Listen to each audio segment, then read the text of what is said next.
In another life, across the sea or somewhere just as far away, I was Junior Field Medic Kiri Amaranth.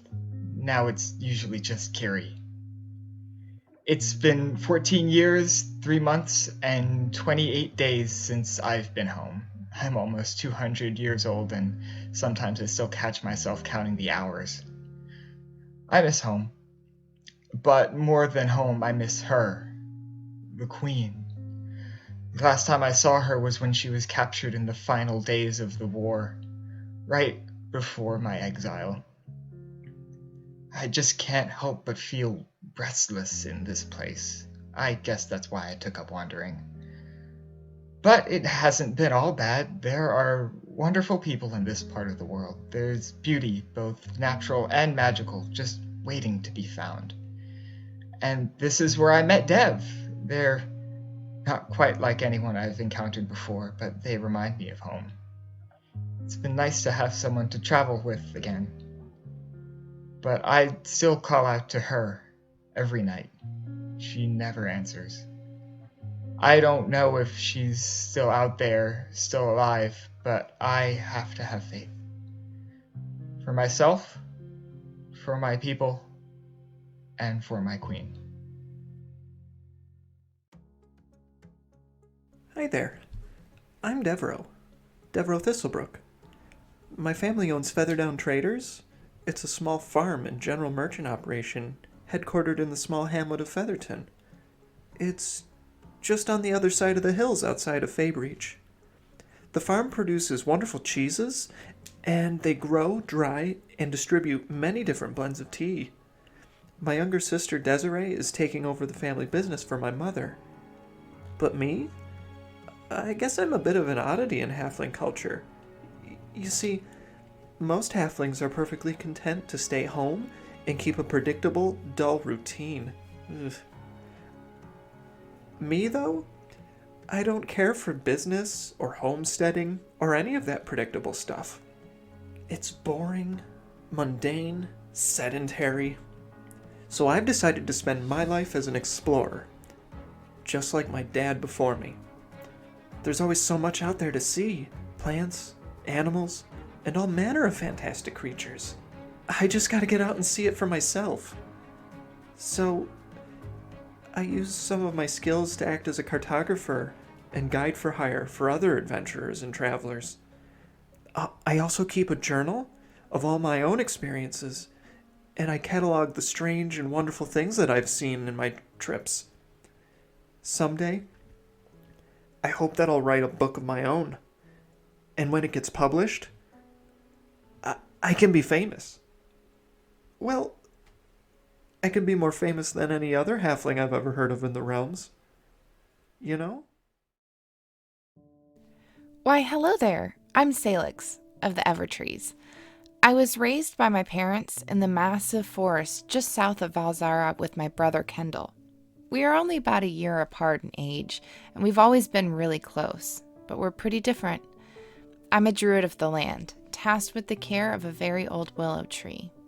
The magic was strong in my blood when I was younger, so I was marked with ink I made from her bark. Kendall, not so much. A while back, I also heard of the god Cord, and it struck something in me. Since then, I've been training with the monks at the monastery outside Valzara to answer the call of the Stormlord. I don't know what he has in store for me, but I know it's something important. I recently also had to get Kendall out of some trouble he got himself into after he decided to leave our people. Now we're on the road for adventure.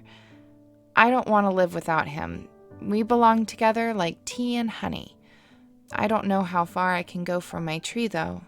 No one in our community has ever left their grove for very long or gone very far. But I guess we'll find out. Willow will be safe with Mother and Father. I hope. Hi there, my name's Kendall Evertree from the Evertree Grove. It's a pleasure to meet you.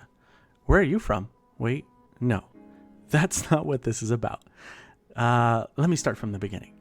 I'm Kendall Kendall Evertree, and I was born to the Evertree Grove. The Evertree Grove is south of Alzara. Normally an elf born into the grove becomes a druid, and becoming a druid means that you bond to a tree and you forever take care of it to make sure nothing ever happens to that tree. Now, although there's nothing wrong with that, that just wasn't me, which is a little strange specifically because my mom and dad are the elders of the grove, and their firstborn is kind of expected to go down that same line.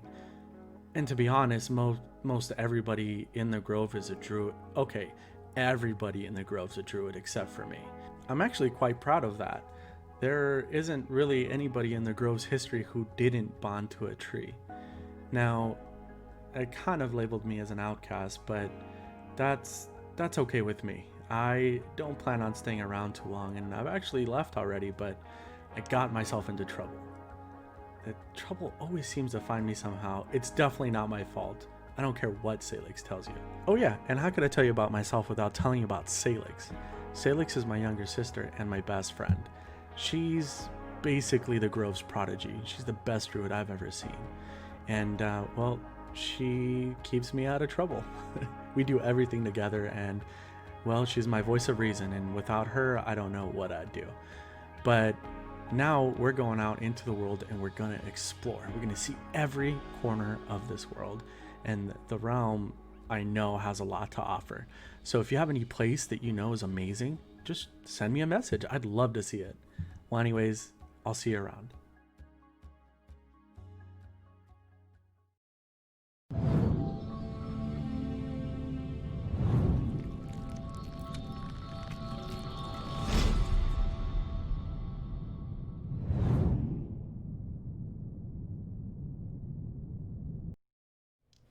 Yeah, that's some good stuff. Remember that one time we were live, but we didn't know we were live? Yeah, and we were Oh my making gosh, those that was a noises really with our fun mouth. time. We were just doing... But everyone was muted except for Camille. Wait, Camille's smiling. Are we really live right now? Yeah. No, we're not. Yeah, This is all fake. Yay. Oh, Hi. welcome to the stream. We are not disasters even a little bit. No. What are you talking about? We all I have know our a little bit. shit together. Yeah, it's a great time. Welcome to Sunday Friends session. What did we just agree what it was? 26. 26. We were a quarter old last week. Yeah. I know. Oh, it's Gnome. Oh, Yeah. Devereaux, are you Uh-huh. are you up for another in-character recap, or are you gonna pass the torch? I mean, If you're not gonna do it, I'm gonna have to do it, and then that's gonna be obnoxious. I so. don't really want to have to do that to you. Also, honestly, a whole lot of stuff we didn't do a whole lot last week because, I mean, realistically, we came back from the Feywild and we went to, we convinced Kiyu to drop us off at Rayshar. Rayshar? Rayshar. Sorry. No, it's okay. I'm just Look, I'm gonna tell you. Ren saying things wrong is a whole thing. I'll tell you that much. But we got to Rayshar. Words. There we go, Rayshar. And it I can't believe they forgot just immediately. That's me. We got to Rayshar and we got into the city and it was late. We found an inn. We found a nautical themed inn in the middle of the desert, which is kind of questionable in its own right, but I don't know business that well, so I'm sure that they had someone who told them that it was a good idea. So I'm sure it's fine. Or maybe the fact that boats aren't really a thing in the desert makes it kind of more of an interesting thing for people to go see. At any rate, we got a room at the Three Sails Inn or whatever, and some food, and Kendall bought some apples, which was great, you know, because dude loves apples, apparently. And actually, the two Evertrees really like apples, I guess. And they were munching on those. And Kiri and...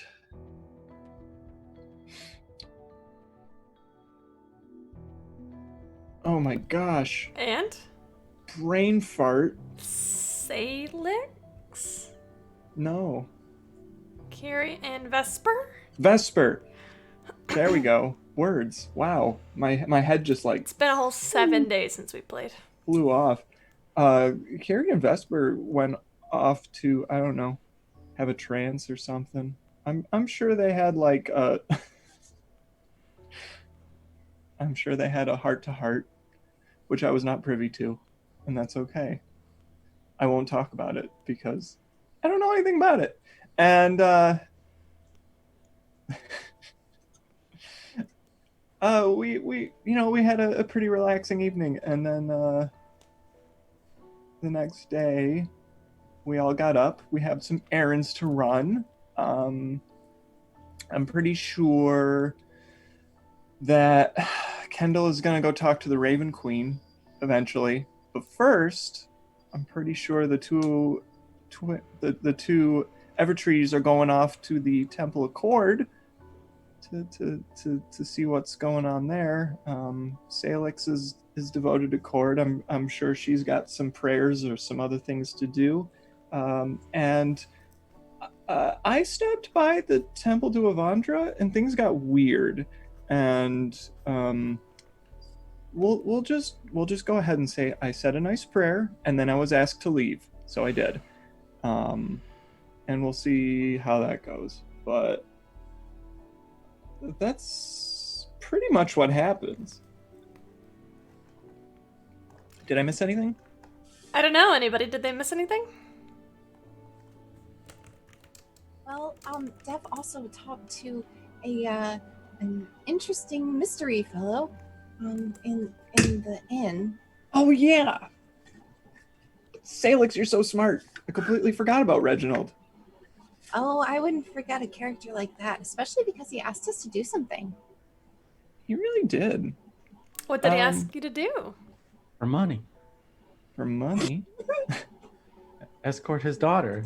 Yeah, he needs some seasoned adventurers to escort his daughter to an archaeological dig site in the middle of the desert. But, you know, we have some other stuff to do first, and we'll see what happens. Maybe we'll decide to do it. Maybe we won't. He didn't seem into much of a rush to do it either. No. I mean,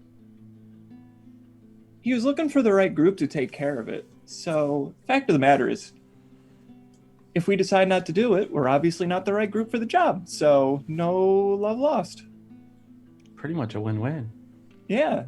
He doesn't have us doing it, and we don't have to do it. And his daughter will never see her dream come true. Well, that's not true. He'll just find another job. How do you know? Well, we never met her, so I guess we don't out know. of sight, out of mind. Yeah, it's like, if I had to help every person I ever came across, I'd never get anything done. Except for help That's every what person we've you been came across. doing. You That's never. what we've been doing, though. Don't do it, Camille. We've been helping everyone we've come across? Yeah. Like all of the people that... In Ashgrave? And she did it. Let's play some Dungeons and Dragons before my friends start to hate me. Love you, Camille. Love y'all. This is what we get for all the compliments before stream. Yeah, we were being really nice to each other, and then we started streaming, and well, there it goes. It flew out the window. Okay. I know we're all dying to see two particular areas, so I'm gonna make y'all wait longer. Kiri and Vesper, is there anything in particular that you two would like to do on this day? I very honestly don't think so. Okay. There's nothing that I can think of that I would need to accomplish or want to do. So Awesome, thanks. if Vesper has anything that he would like to do, I will follow his lead. But beyond that, I have no goal. Okay. The two of you spend a lovely day together in the markets, meeting various people, taking in the sights of this holy city. Yeah.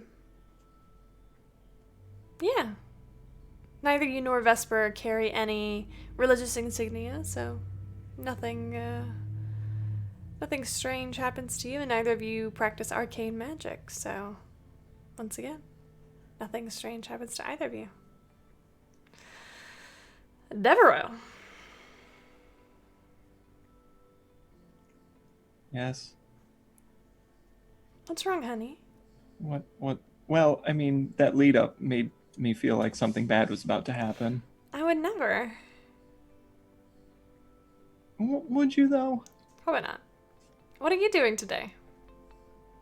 What am I doing now? Yeah, after your fateful events at the Temple of Avandra.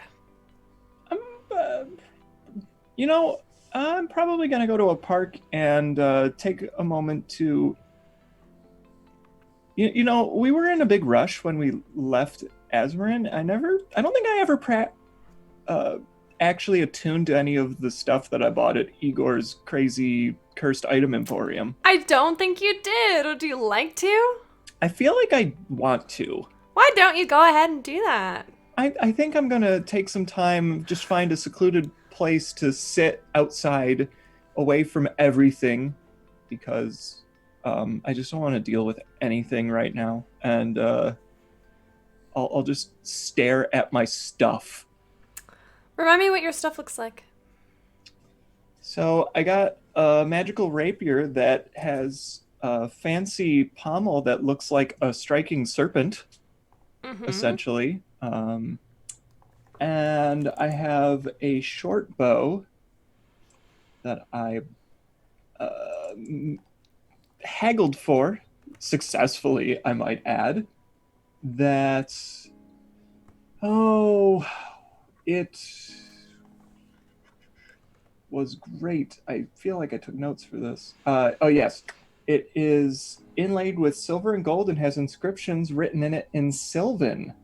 And it also seems to have some sort of hair inlaid in it as well, I guess, or something. I don't know. My notes are kind of like half good. I mean, I know what I mean. Yeah, of course. As you attune to this rapier, you get... It's a very interesting process attuning to a weapon. It's basically you're just concentrating very hard on a connection. After about 30 minutes, you feel the rapier gently vibrate in your hands and then comes back to stillness. So then you turn to the bow. And I'm assuming you do the same thing. After taking like a drink and a little bit of a breather, yeah, Sure. Definitely. Sure.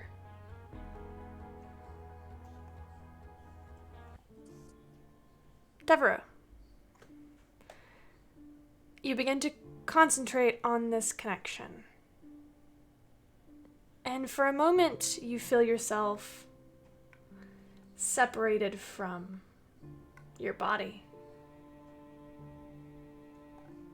Almost like your consciousness is being pulled above your head. And you look down and you can see yourself. Here we go. You can see yourself. No, that's not right either. I'm sorry, I'm not on my game. Got this, Camille. This one's a classic You're favorite. always on your game. All right. Ooh. And you see yourself holding this bow in your hands. And you're pulled even higher over the city of Rayshar. Higher than you've ever been before in your entire life. And when you look up at the sky, all you see is darkness. And and a few pinpricks of light that you know to be the stars. They begin to swirl around you, and when you look back down, you see it's not Raishar, but it's a city much like it. And you recognize the way the grasses move and shift as very distinctly familiar. You were just here, and serene, in the Feywild. You feel yourself falling gently. And then it's not a gentle fall, it's a rapid descent. You can feel your heart pounding in your chest, and just when you're expecting to collide into the ground, you stop. And you see a young elven woman, maybe no more than 20 years old, hiding in an alley, looking around a corner. She looks both ways, and a set of guards, armor-plated, heavy in their footfalls, stomp past, and she ducks away very quickly. After a few moments, you see her chest is rising and falling. She looks around, and then she looks directly at you. And you blink, and you're back in the park. Back in a sunny day in Raishar.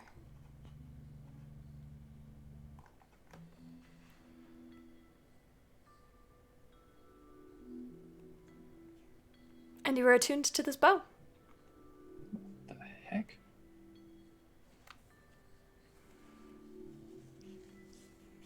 Holding the bow in my hand. I look at it. I don't know what you've been through, but we'll figure it out together. I guess. Is this what Kendall feels like? And I just kind of like stow the bow on my person. What's your passive perception? Bad. 9. Good. Everything seems very peaceful out in the park. It's lovely. It's very nice weather. It's very nice out. Yeah. Some young gnomish children run around. You see a couple of dwarves kicking back, enjoying an ale. It's nice. They're just drinking in the park? Oh, yeah. Oh. They're dwarves. They drink wherever they want. I mean, I guess that's fair. Do you think they'd share? You could go ask them. I would love to go ask. You gonna approach these 3 dwarves? I will absolutely approach 3 dwarves and yeah. These 3 dwarves are all male. Each of them has very similar features. All of them have very dark hair, very thick, dark beards, kind of pale. One of them has blue eyes, the other 2 have green eyes. And they are enjoying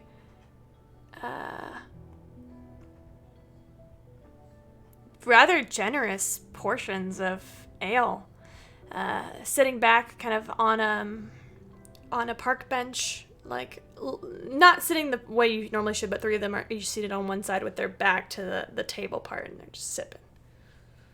It's the good old boys.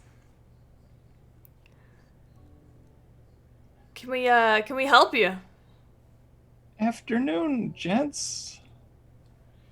It's a mighty nice day, isn't it? It sure is. How can I help you, halfling? Well, I couldn't help but notice the libations you were enjoying, and I was... What now? It's a big word for a cowboy like me. Oh, sorry. You see, I'm not from around here. I guess that's a word we typically use where I'm from, but it stands for drinks. I noticed the drinks you were having, and I thought maybe a visitor like me might be able to sit and enjoy a nice drink with some fine folk like you. Why don't you make a perception? A persuasion check. with gusto. Oy. That's an 11. They kind of look back and forth a little bit. Well, what's in it for you? Well, the drink, obviously. Oh, you want some of our drink? Well, and I mean, that's not to say the company might not be worth it too, but we'd have to talk and see how things work out, right? You got your own mug, halfling? Do I? And I just like pull out a cup. They share a bit of laughter between the three of them, and the middle one, who looks to be doing the talking to you. He's got a bit of gray in his beard. Reaches into a sack and pulls out, or sets his drink down behind him, pulls out a cask with a little stopper on it and says, "Bring your drink over here." And he uncorks it, lets some of it flow, puts the stopper back in, puts it back in his bag. Looks like there's a bag dedicated to the cask.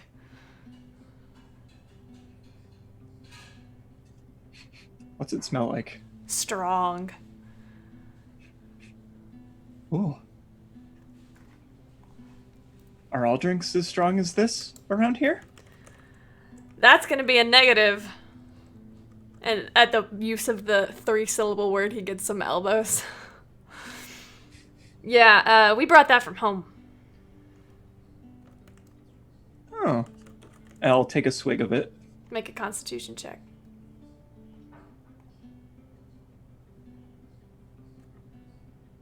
Mechanic question. Am I making a check against being poisoned? I want to say I rolled a technically. 16. Okay. Okay. Okay, that's fine. It's got a reddish brown ranging to blood red and some light. The smell is strong floral meadow covered in the dew. And the taste is slightly sour on the way down with a smoked pine finish.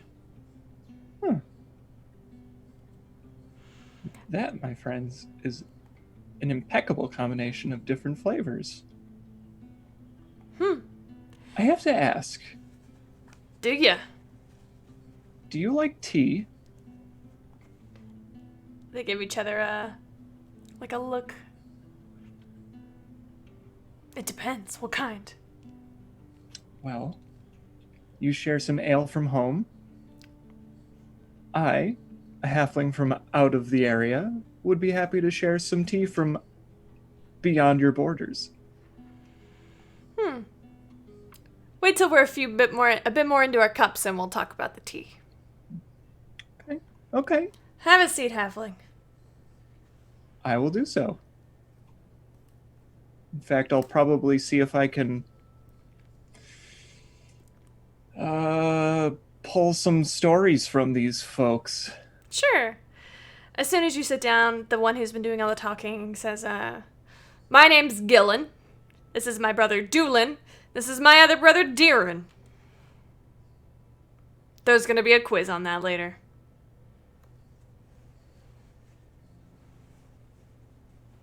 Well, Gillen, Doolin, Deerin. I'm Devereaux. Solid name. Solid name. I don't know why I went to write that down. That's okay. You can write down my name if you want. I've taken mental notes of all three of yours. Well, gotta admire your gumption, halfling. Sit down and tell us about yourself. And the four of you proceed to begin a lovely afternoon.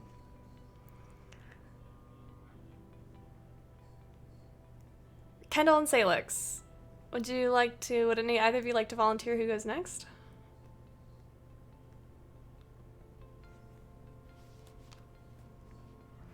Nose goes.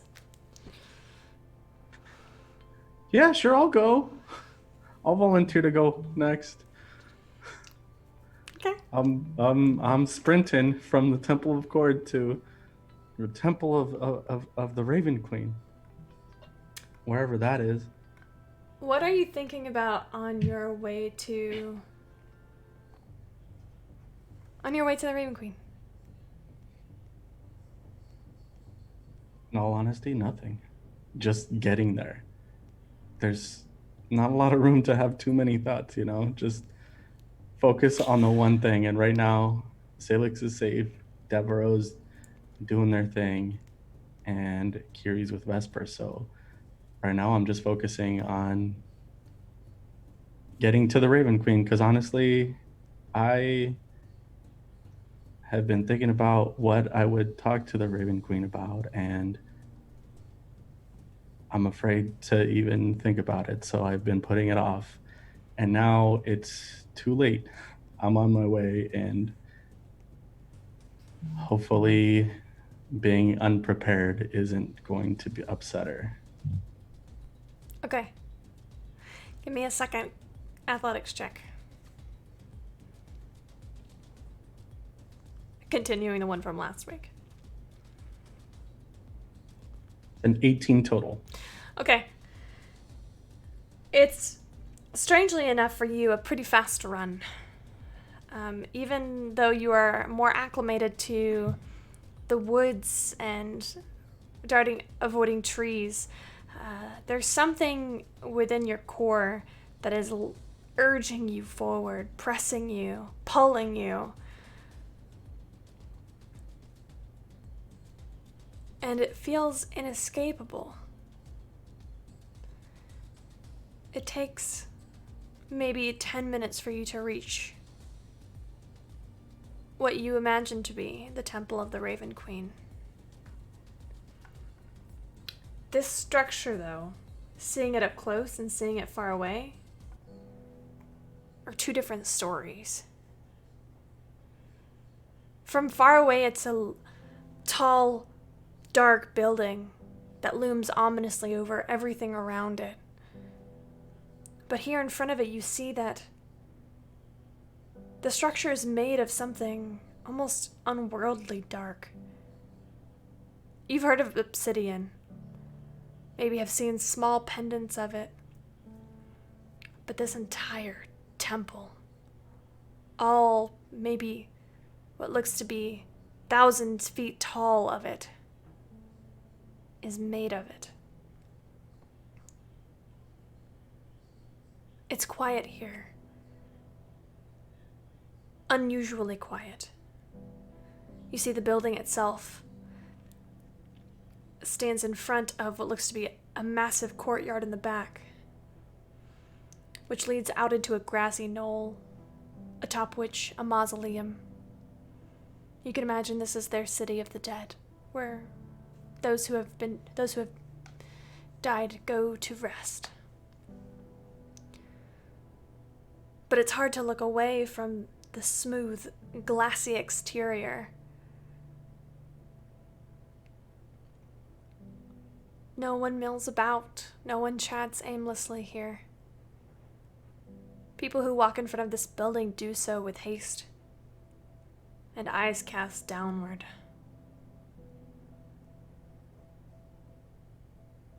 The front door is made of an equally dark wood. You might recognize it as ebony. And the doors in front are made with what you would now recognize the latches that keep them closed, the bands of metal that go across the front doors. Cold iron.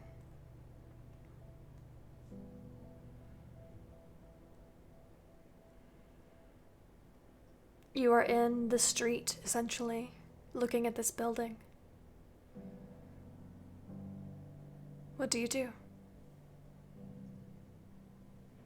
Stand there, staring at it, looking up at it for a while. And I take a deep breath and I walk up to the door. I slide my hands against the obsidian to see what it feels like.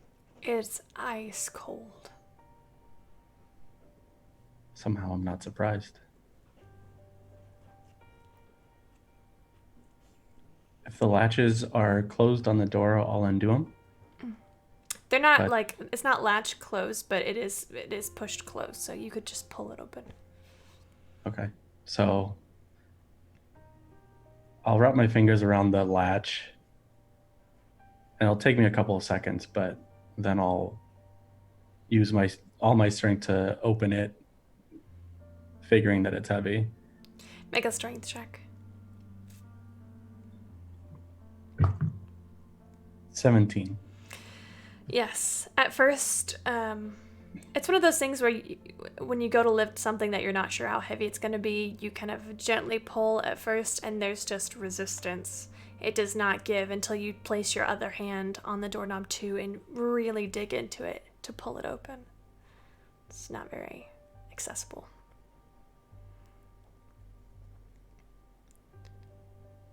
Inside is I'll also dark. make sure to close the door behind me. Step inside, and as the door closes behind you, the entire noise, the cacophony, the usual sounds of the street outside disappear entirely. It takes a moment for your eyes to adjust since it's 11 in the morning. But this room is dimly lit. It is about 30 feet wide, 30 feet square. And there are 2 long benches made of dark wood on either side, and then a doorway in the middle directly in front of you. You can see some sort of larger area just up ahead.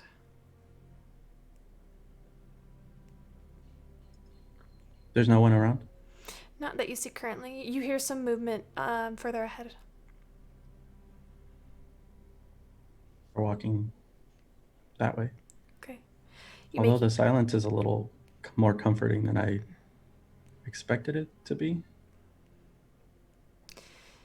You step through the archway and you see a surprising sight. It's a big circular chamber that your eyes are immediately drawn upward. The very center of this tower looks like it has been hollowed out.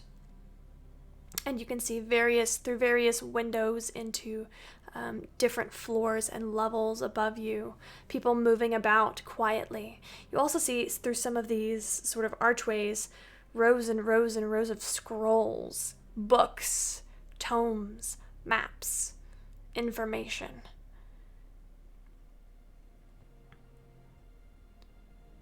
As you step through, you are greeted by a young man, a young human man.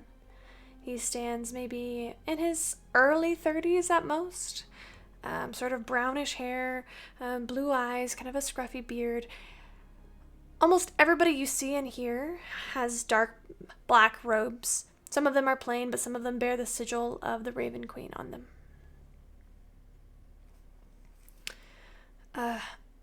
Hello. How can I help you? Have you recently lost someone? That's not why I'm here. I see. What brings I, you here? As he says that, I kind of like, I don't know what the word for is, like prim my clothes, like tug on like my vest and like, just, and then grab Cass and like make sure that my sword is like properly fastened. I want to talk to the Raven Queen. There's a moment of silence. He takes a slight step back, just so he can get a look at you and this adjusting that you've done.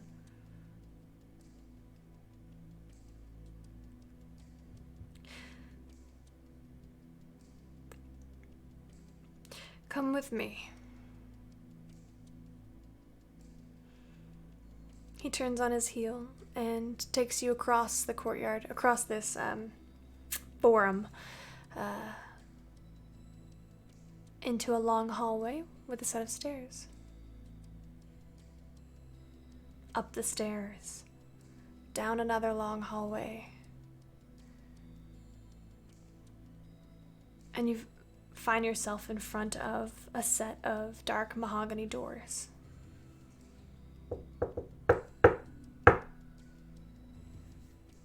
This young man knocks on the wood in a specific pattern, and it opens slowly. He pulls it open even farther and gestures for you to go first. I'll give him a little nod and I'll walk in. This room reminds you a lot of an office. There is a window here, but what's your passive investigation? 12? Okay.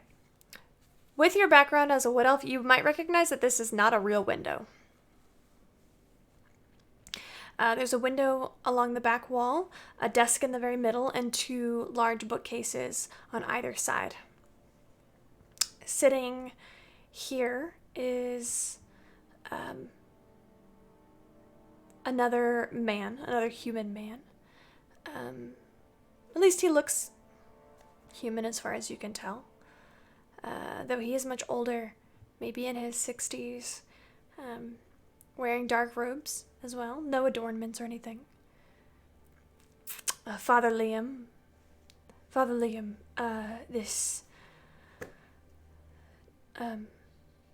I'm sorry I didn't get your name. Kendall Evertree. Kendall Evertree says that he wishes to speak to the Raven Queen. I thought he would be best left in your care. The father gives a low nod. You are dismissed, Llewellyn. The young man quickly ushers out and closes the door behind him. Sit down. Mr. Kendall. Yeah, I'll sit down. Why don't you tell me what it is that you seek from the Raven Queen? Guidance. Ah. Guidance on? Purpose.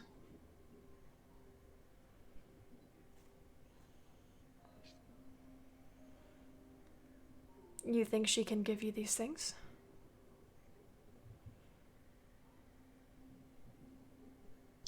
She has already, but I fear it may be temporary. Is everything not temporary?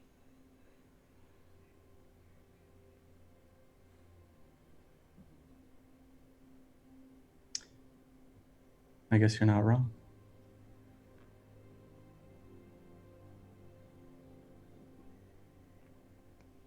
Yet, temporary is not always the same.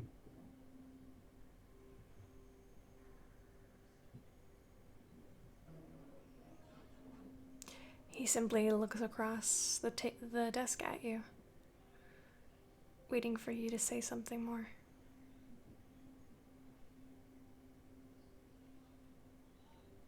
I'll pull Cass out from behind, and I'll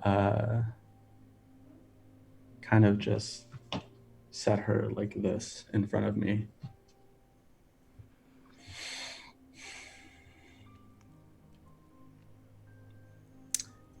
I may not be the only one seeking to speak to the Raven Queen. Now, you've had Cass wrapped up in cloth. Bandages, yeah. Yeah. So as I say that, I'll start unwrapping the hilt. She also requests. Make a persuasion check with advantage.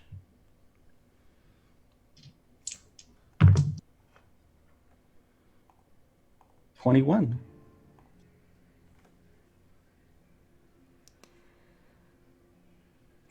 It's been a long time since she's spoken to the Raven Queen, and if not for me, It may be more important for her to speak to her. Her.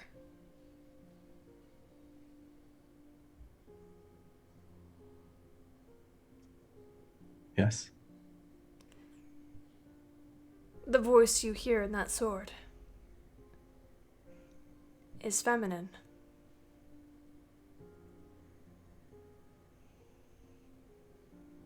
I believe so.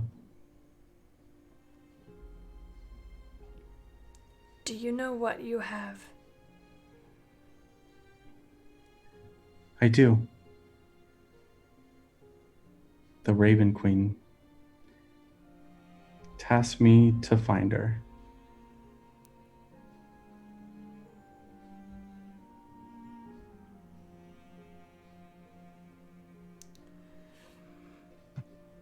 I must admit, when you entered this office, I thought the guidance you sought would be something I could easily offer, but now I see I was mistaken.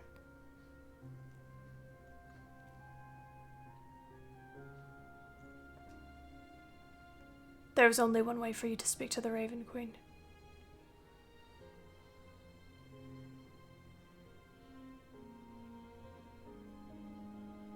Have you died before?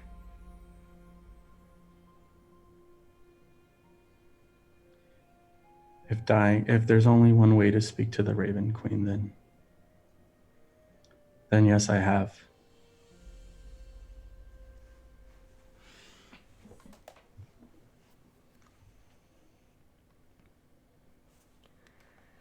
Very well. Are you prepared to do so again? I'll slowly raise Cass over my head and put her away again. I'll sit up straight and I'll put my hands on my legs and I'll straighten my legs. Yeah. Father Liam rises and walks around you and opens the door.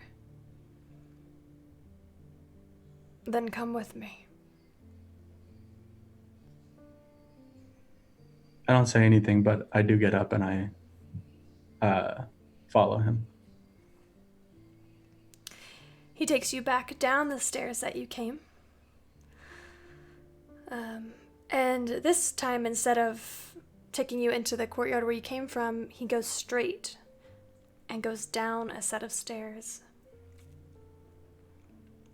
This staircase descends into a door, which is locked. He pulls from his pocket a set of keys, unlocks it, opens the door, and gestures you to go ahead.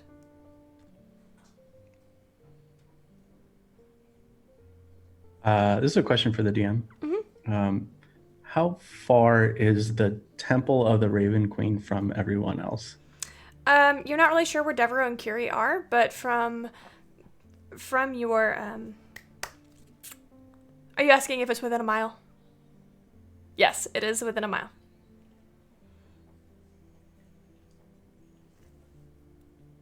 Before I walk in, I'll dip my head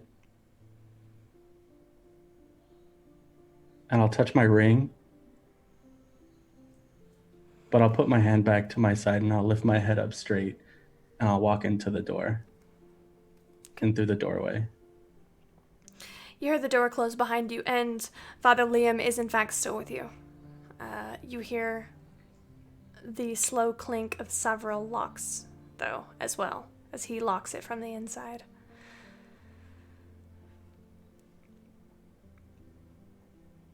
He kind of steps around you. This hallway continues to go down a set of dark staircases, and you can only see, even with your dark vision, you see only just a turn, a bend in front of you. And he takes you on this staircase for what seems like minutes.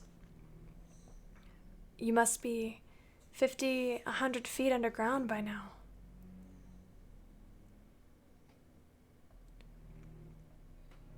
Until it opens up. And you see a circular pool.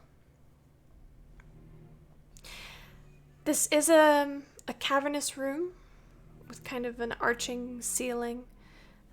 There are no windows, no other entries.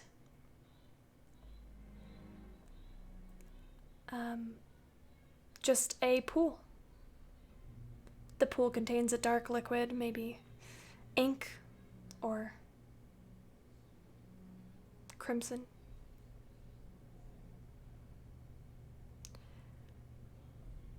There are a few bookshelves on which are just a few books that look very old and untouched. The father stands in the archway and he says, "This is as far as I may go with you. In order to speak with Our Lady, you must be in the place between life and death.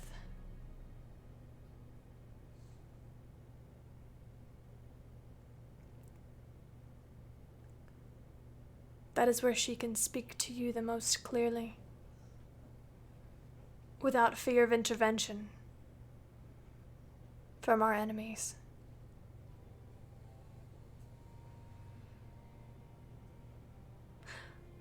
I recommend you disrobe before you get into the pool." Thank you. He turns and heads back up the stairs. "I'll be at the door when you need me."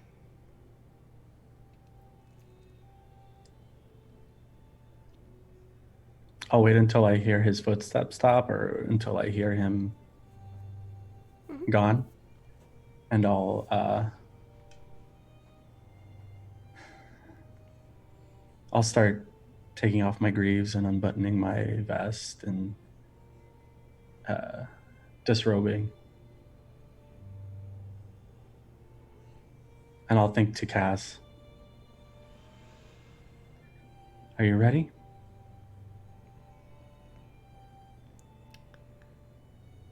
You don't hear anything in response, but something catches your eye.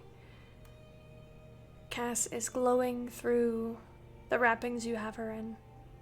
A faint silver light.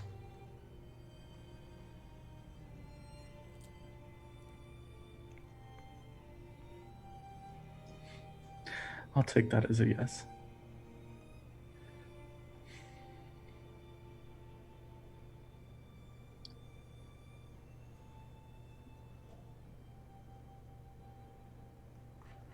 Okay. Here we go.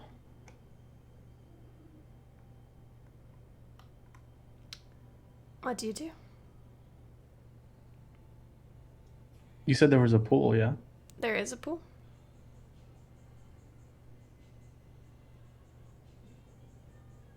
I'll hold Cass and I'll start walking into it. Okay.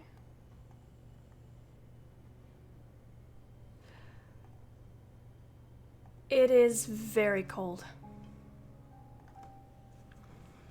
But it's one of those situations that as soon as you get over the shock of the cold, it's almost like there's a warmth at the bottom of it.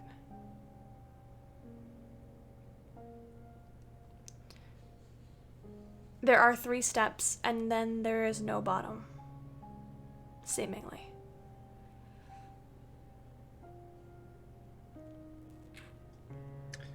I'll grip Cass upside down like this, and I'll hold her tight to my chest, and I'll stand with my legs and feet real close together. I'll close my eyes and I'll take a deep breath, and I'll jump in.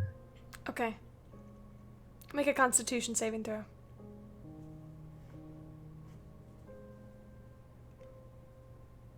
That is a natural 20 for Okay. 20.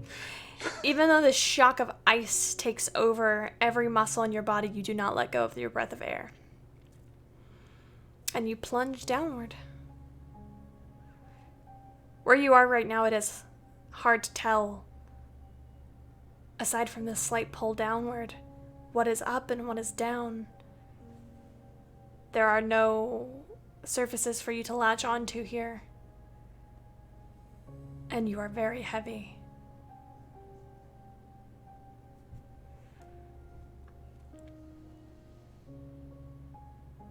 Nothing happens.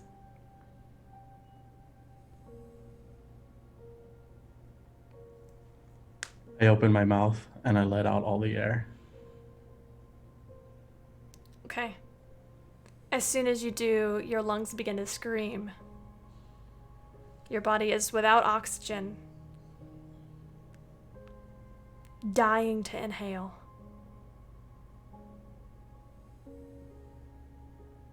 Do you do so? I do. For a moment, it is nothing but wretched pain, burning in every part of your lungs. And for a second, there's a fear that maybe this wasn't right, that maybe you're not supposed to be here, that maybe you were wrong.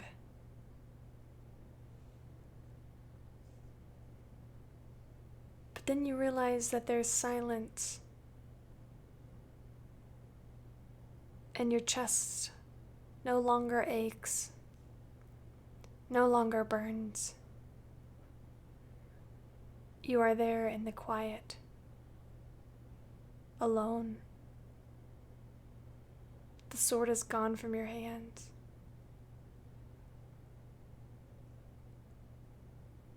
But then you feel, in the silence, a presence behind you.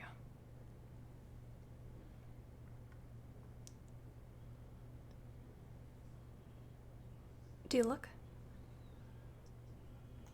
I turn around.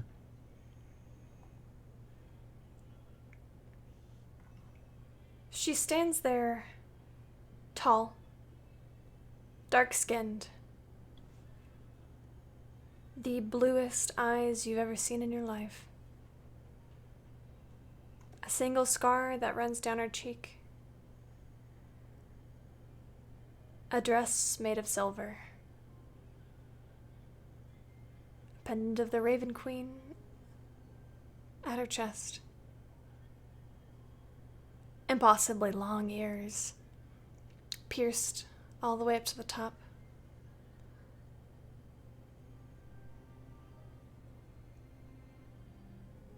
Hello, Hi, Kendall. Cass. Hello, Kendall. Hi. You did it. You brought me here. And for that, I can never thank you enough.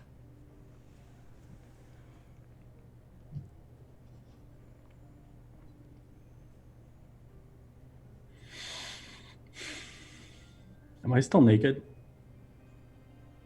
No, you are wearing, essentially, here you are wearing what Kendall thinks Kendall should be wearing. What would that look like?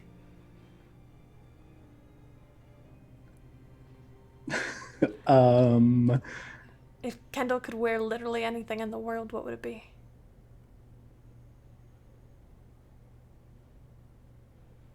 You know, it would resemble a lot what he always wears, except there's more dark metallic pauldrons. There's more straps on his legs and his arms with like daggers. And he's got more of a long hooded robe covering it.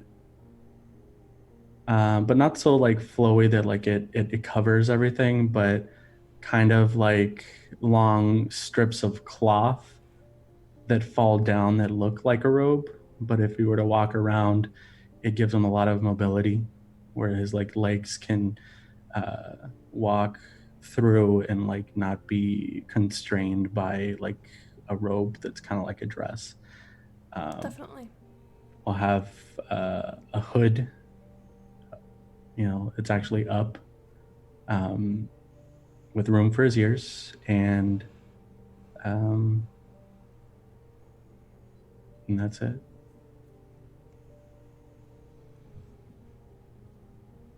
Casternia gives you an inclination of her head. And then she's suddenly not looking at you anymore. She's looking past you. I turn to see what she's looking at. Ahead of you. Larger than life. 7 feet tall. Is a porcelain mask. Expressionless. There is another quiet. An eeriness. A tension.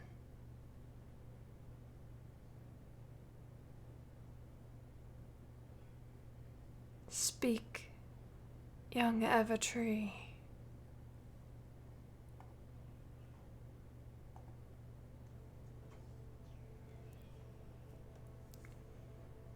I'll bow my head, and I'll do the, bow to her. Hello, Queen.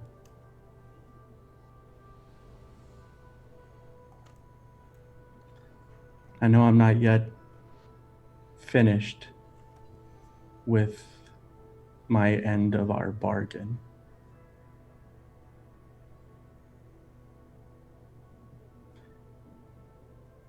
But I am here to ask a question, if you will allow so.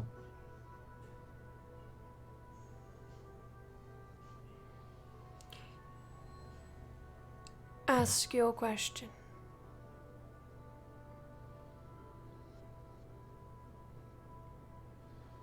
Does the work of the Raven Queen end when the God's Fall book is destroyed?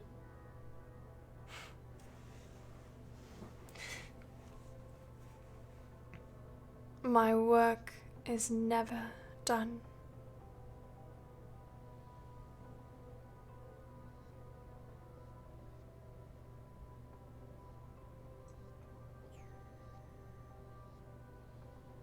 What does that mean for me?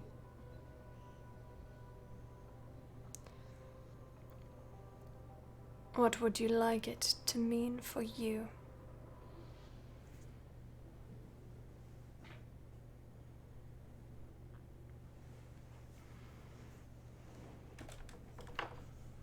I would start to look around the emptiness, and then looking at her mask and her clothes and everything, and I'm surprisingly not scared. I feel like this here is what I actually don't feel is doubt. All those thoughts and feelings that I used to have when I was living at home, for some reason, aren't here. And I'm trying to figure out if that's because I'm dead, or because this is what I've been waiting for. So I will say, I would like to continue to serve you.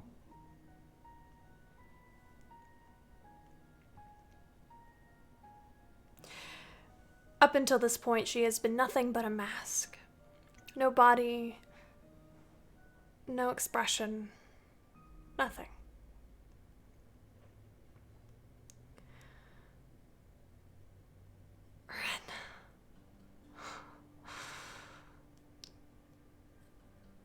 After a few moments of quiet contemplation,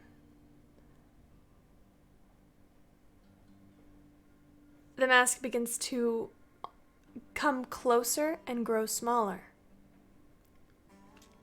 as the area around her takes form.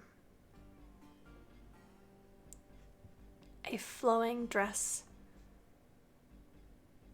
that looks like it's made from the same material as the tower. The only things you can see that are discernible from the dress are a golden crown and white fingers clasped in front of her. She steps closer.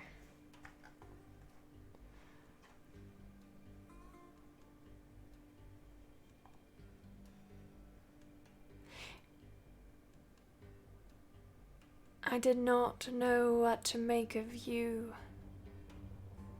when I first became aware.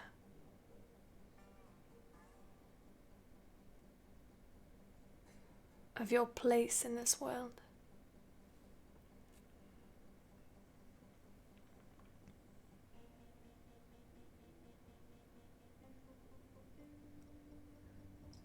But I'm sorry I waited too long to respond, but Go ahead. my head will slump a little bit when she says that. There's an ice-cold sensation on your chin as she lifts you up to meet her gaze. But I can see now that my faith was well placed. You have brought me the Sword of Cass, my first champion.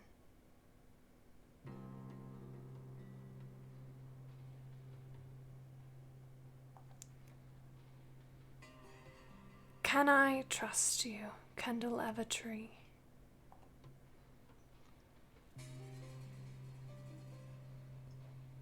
I'll straighten my shoulders and my head, careful not to move my head too much as to where her touch will leave my chin.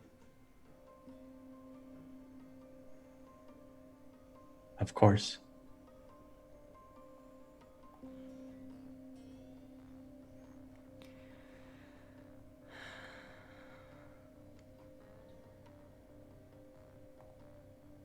There is an enemy of mine. The Whispered One. Except he has an exarch. If you can call it that. Who does work for him.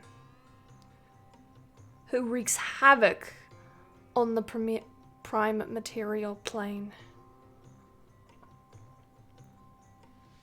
The Mad Lich King.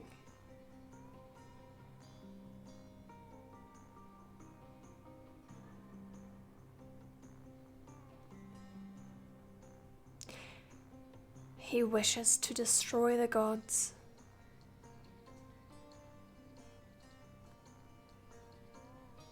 And I fear, if he cannot be stopped,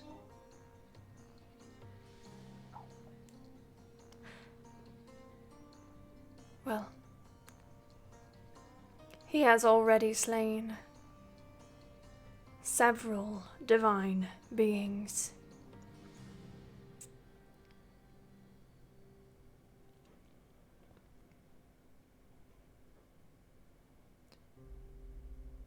I have no doubt that if no one stands in his way,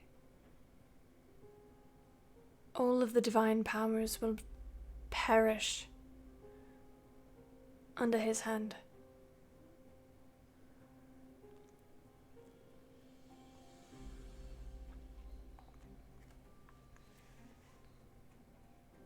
You are not ready to face him. She gently lets go of your chin and lets a finger trace down your jaw before returning her hands back in front of her. But you will be.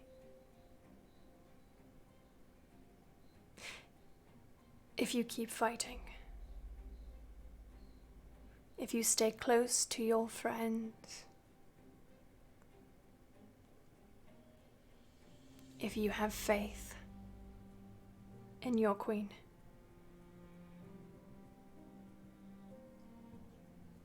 I will.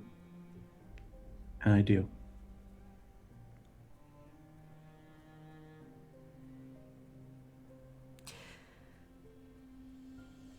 My champions. Well, it is not an easy life. However, a boon from the goddess of death means that you will not perish unless you are ready.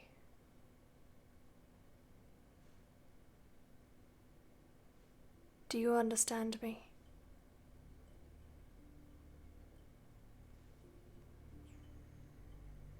I do. I will protect you with the same ferocity in which you protect me.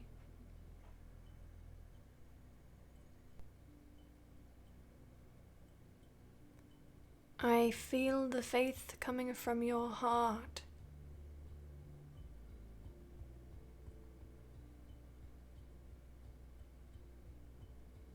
You will do well.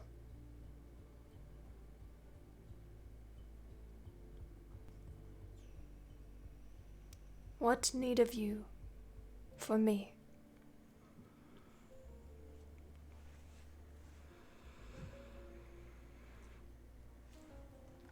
You've just given it to me.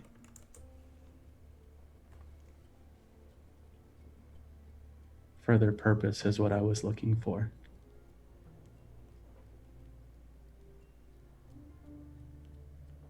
My power is yours, Queen. That's when I'll go down to Wendy and I'll bow to her.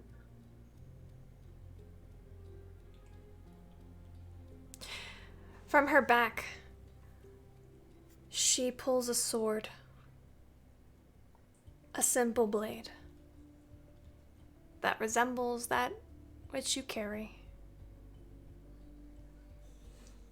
She places the tip against one of your shoulders.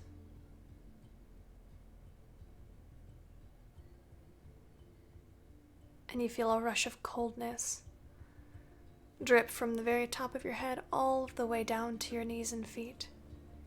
She raises it and it vanishes.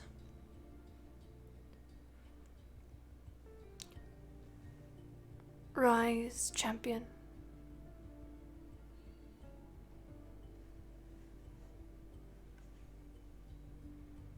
I'll stand.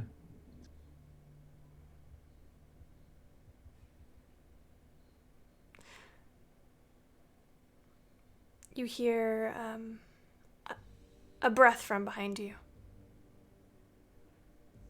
And you look and you see Castiria behind you. A tear trailing down her cheek.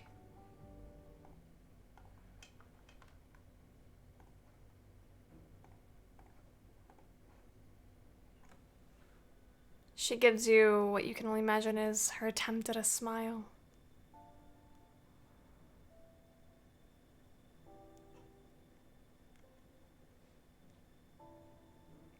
And then she continues to stare at the Raven Queen.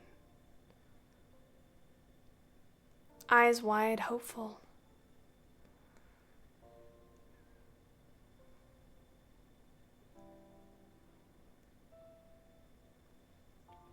The Raven Queen steps around you. And you see her gently brush some of the hair from Castiria's face away.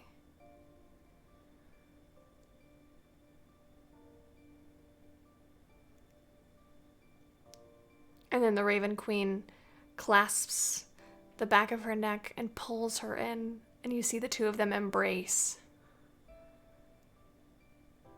Like old friends. Like old lovers.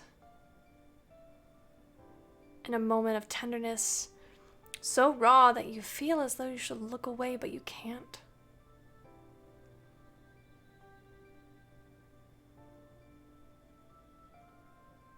The Raven Queen, you watch from behind pulls her mask off, though you cannot see her face, leans in to Castinia and whispers something you cannot hear. And places a kiss on her forehead and puts the mask back upon her face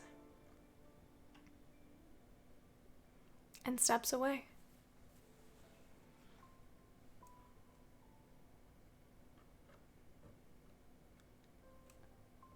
She turns to you.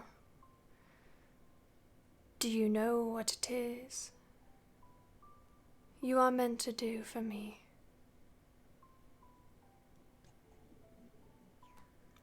Immediately, a puzzled look sweeps across my face. Until you are strong enough to destroy the Mad Lich King that is.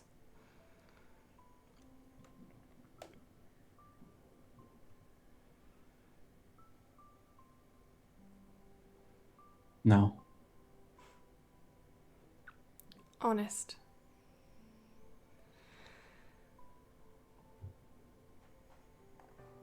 My commandments are simple.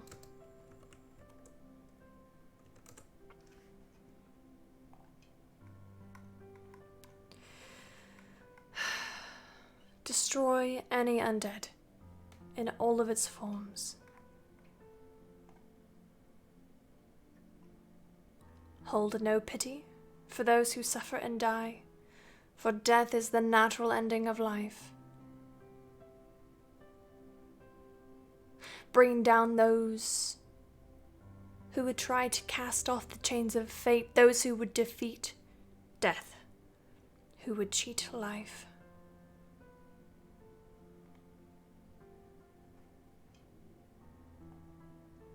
Grow impossibly strong, Kendall. Do what it is no one believes you can. Never stop.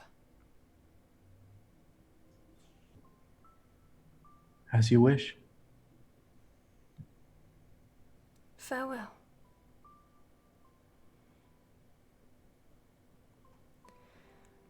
And suddenly everything begins to shift away. In clouds of smoke, wisps. And you are once again aware of the pain in your chest. You can feel your body struggling against this heaviness. But as soon as you bring your hands over your head, you feel the edge of the pool. And with trembling muscles, aching, weary, starved, you pull yourself up and out.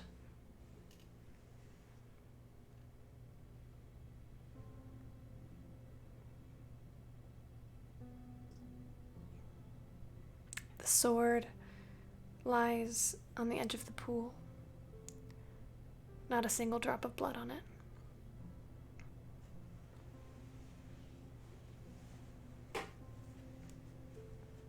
I'll lay on my back for a little bit, just staring at the ceiling, which I imagine is pitch black in this room. I'll slowly roll over and get to my knees, and my head slouched. I'll just breathe deeply for a little bit. And I'll stare at the sword. But when my head comes up, I have the biggest smile on my face. I'll grab Cass and I'll put her back where she usually goes, and I'll grab my clothes and I'll start putting them on. I'll grip everything tightly. Everything I'm gonna secure and fasten really well. And again, I'll pull on my little vest. Head held up high, I'll start walking out. And that is where we are going to take our midway break. We are going to be right back with some Temple of Cord goodness. Woo! Alright, everybody get up, stretch, go to the bathroom, pet your animals, get something to drink, hydrate, wash your hands. We'll be back. Oh baby, I love your madness. Oh baby, I love your madness. Welcome to our Patreon. Here on Open for Adventure, we are making high quality Dungeons and Dragons content, folks. We have a great big world to share with you, and by becoming a patron, you can help us explore and expand upon this adventure. With your support, we can invest in more amazing artwork, better mics, fancy cameras, and overall stream quality. Not to mention, help us get some amazing new merch that we can use for giveaways. What do you get by becoming a patron? I'm so glad you asked. Let's take a look at the different levels and give you a sneak peek at what you can get at each tier. Did you know that the family of the First Lord Theo, the leader of the rebellion against the Empire, actually invented firearms nearly 25 years prior to the current campaign? The designs for this high-tech weapon are the Delaney family's best-kept secret. Also, they were originally invented by the late First Lady Victoria, Theo's mother. Access to lore leaks like this is what you can expect from the first tier, written in blog-style posts after each weekly session. Ever wondered what goes on off-camera? The next 3 tiers give you exactly that.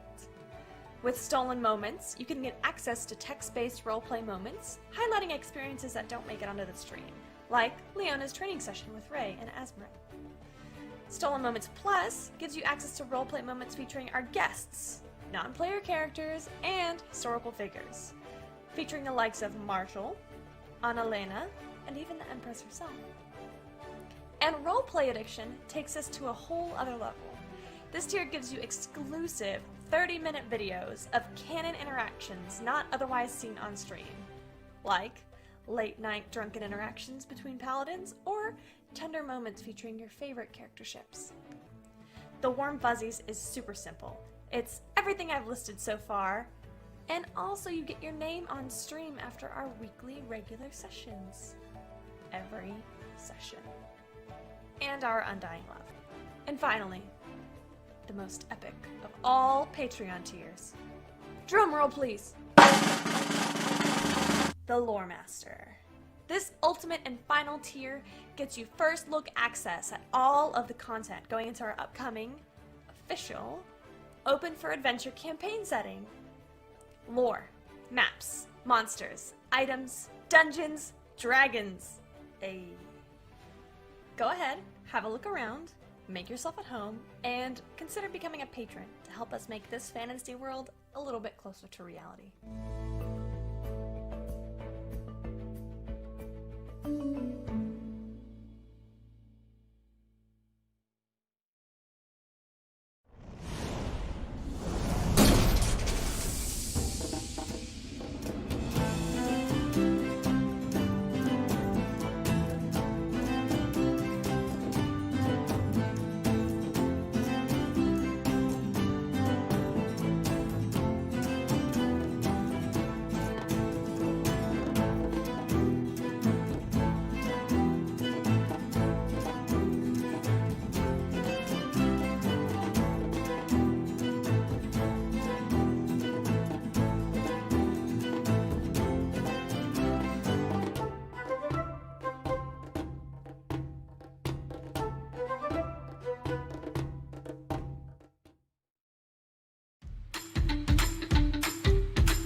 Oh, hi! My name is Express Love. I'm the Sinmarian god of coffee. Did you know that in San Maria, every cup of coffee is made with found familiar coffee beans? That's canon. In San Maria, every cup of coffee is good coffee because it's made with love by Found Familiar. Did you know that every bag of Found Familiar coffee features artwork from incredible members of the tabletop gaming community? That's canon. Each blend and roast of Found Familiar coffee features cool D&D names like Thieves' Cant, Face Step, and Pact Magic. In San Maria, every royal meeting that Ray attends features the Cartographer's Blend, a brew of coffee made by Found Familiar in conjunction with Devon Rue. Now that's canon. Found Familiar coffee. Buy it today. Yeah, to pieces, yeah, I need it. Once you're pandemonium, life is so easy.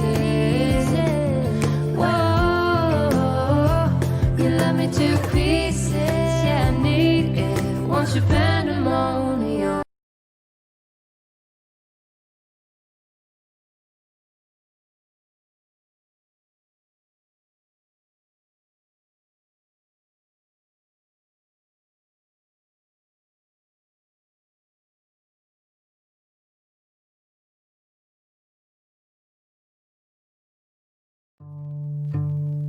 Oh baby, I love your madness.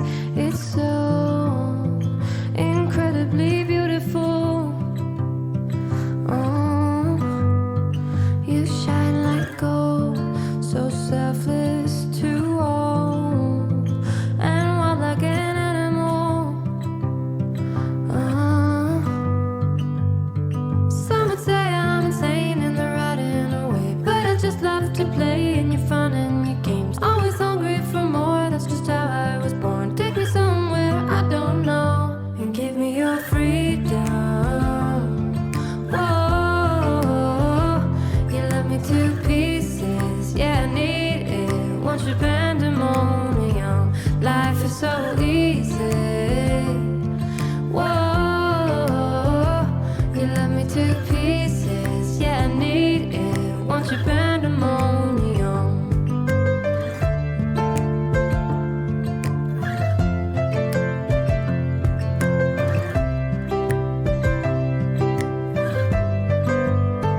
The limit of love is endless, I know.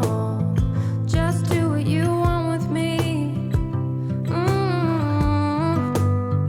Yeah, I want it all. Could care less the cost. I give you my everything.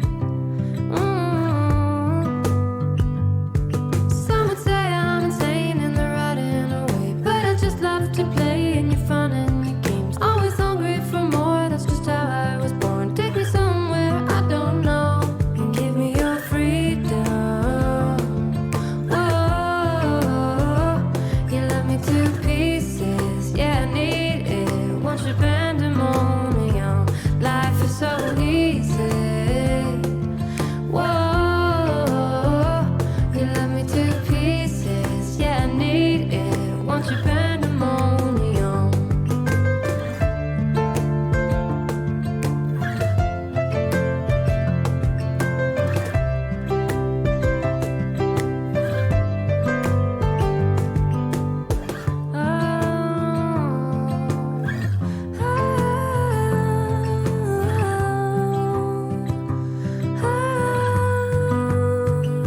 And give me your freedom. Whoa, yeah, to pieces, yeah, I need it. Once you're pandemonium, life is so easy. Whoa, you love me to pieces, yeah, I need it. Once you're pandemonium. Oh baby, I love your madness. It's so incredibly beautiful. Oh, you shine like gold, so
Welcome back.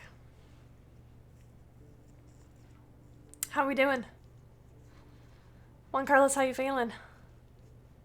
Perfect. Nice timing. Devereaux, after about 2 hours of you being in this park with your friends Doolin, Gillen, and Durin, you notice a pair of familiar faces. It is Kiri and Vesper approaching the park.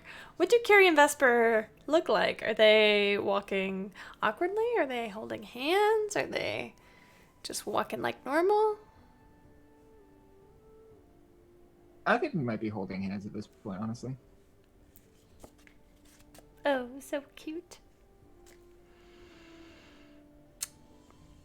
So Devereaux, this is what you see approaching.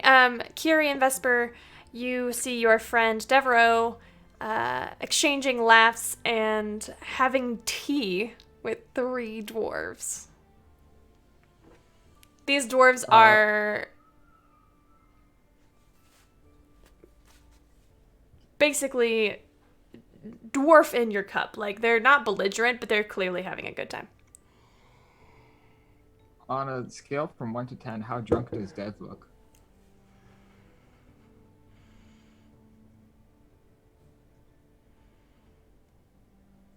Yeah. How many drinks have we had? 9.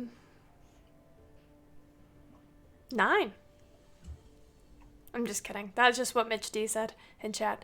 I would say you've had 3. Cinna. Sorry, Senna. A few hours. Senna agrees. We're doing okay. We're doing okay. I'm good enough to brew a nice tea in the park still. Yeah. So I see the 2 of you, and from a long distance, I call to you. Carrie! Vesper! You made it! We did. Yes, this is where we intended on being. Definitely. Come on over! Devereaux, we were thinking about going over to watch some of the fighting happening at the Temple of Cord. Maybe hoping to get a glance at maybe if Salex is getting some punches in. She's fighting again? That's what I hear happens there. We've been wandering about all day and we heard that it's a popular spectator event. I have the burp, sorry. Oh, yeah. I start, like, packing away my bags of the different tea leaves, and as I'm kind of shuffling things, I stop and I pull out a little pouch and I put it on the table. Yeah, as soon as you start to motion to leave, Doolin, Gillen, and Durin are all like, "What? No, man! We should go! Let's go!" Hey, you could come if you want. My good friends probably gonna be fighting, so... Oh, fighting! See what Yeah! happens. Remember I told you about the dragon? Yeah. Whoa! Let's go see her! Yeah! Doing All a right. great dwarf impression right now. And I'm still gonna, like, leave the bag on the table and be like, just, this is for you guys. Make sure you take that. Oh, yeah! And one of them sticks it, like, picks it up, like, and goes to roughly shove it in. They're like, oh, wait. They, like, gently pulls it in the bag and, like, puts it in a little pocket and closes the pocket. Perfect. Kiri, Vesper, this is Gillen, Doolin, and Durin. No, I'm Doolin, he's Durin. I motioned to Gillen, Durin, and Durin. Yeah, whatever. I motion it each time. These are my friends who are day drinking in the park, and I was day drinking with my friends in the park. And now we're going to go see the fight. Yes, now we're going to see the fight. Great. Lead on. Follow behind you. Vesper leans over. What have we done? I don't really know. Well, it'll be fun to say the least. At this point, I'm really not entirely sure if Salex will be the only spectacle we'll get to see, but I suppose we'll find out. The 6 of you meander over. Some a little quicker than others. The three brothers kind of lag behind a little bit. Catch up, slowly as, sorry, it was some reference I couldn't pass up. All of you make your way to this massive temple of Cord, which is set up a lot like a gladiator arena, except for without people being forced to kill each other.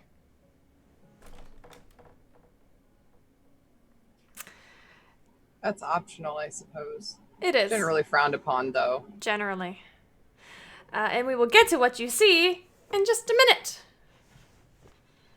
Salex, where did we last leave off with you? Kendall had actually left Salex just at the entrance of the temple. Yeah, temple is a strong word for what this is. Well, that's what everybody's calling it. Definitely. So, it is technically in the strictest sense of the word. It's a temple. It just definitely looks not like most people would think of as a place of religion. But it definitely is for you, isn't it? Well, Stormlord is the god of strength. Power. So it's only fitting that his temple is a bit of a fighting arena.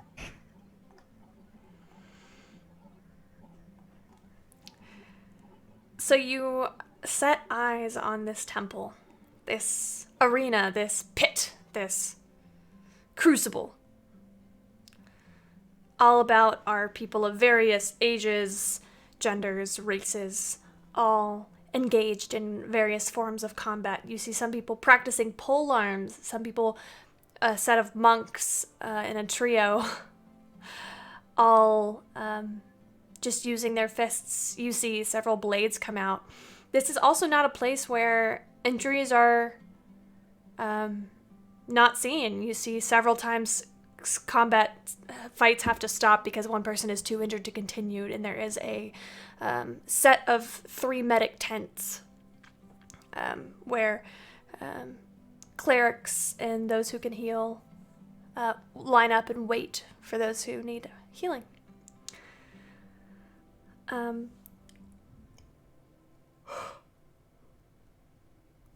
Get out. At first, if no one approaches her or anything like that, Salex will kind of just stand off to the side of it and observe what's going on and try to get a lay of the land and how things work. Oh, definitely. And there is a lot to take in here. A lot of people, this is not a passive place. This is a very active place. Most of the people that you see are actively engaged in something, whether it's someone is cleaning off a board, like a chalkboard with records on it. Someone else is cleaning up blood in the arena. After some time, though, you do stand there long enough for a young woman wearing monk's robes. You notice that they are like a golden, like a yellow, pale orange color. She has a buzz cut, essentially. You would recognize her as a half-elf. Faintly tipped ears, slightly almond-shaped eyes, and a beaming smile. Hi. Are you new here? Oh, yes. Hi, I'm Salex.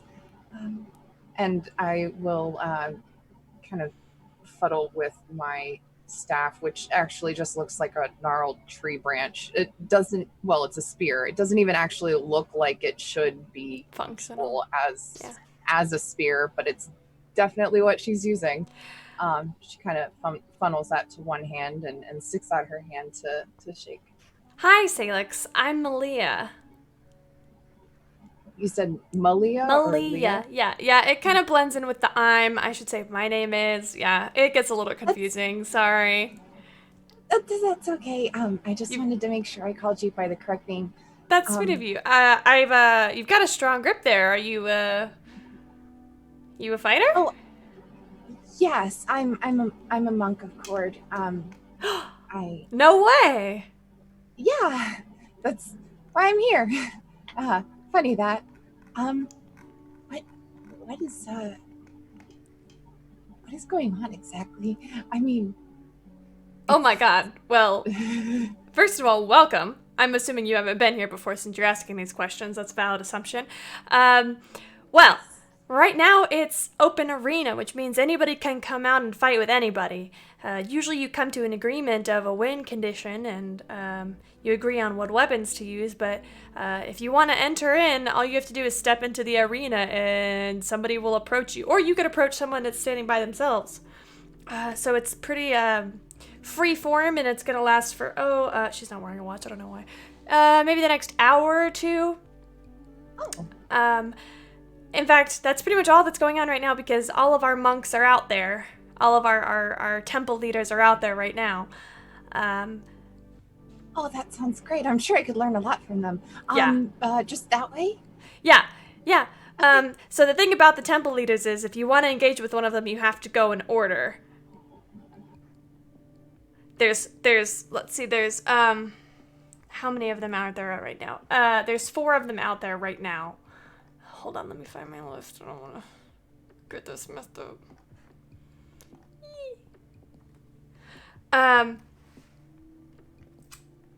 Yeah, so they're in order, and she's gonna list some names that I can't find right now because I'm fiddling with my notes.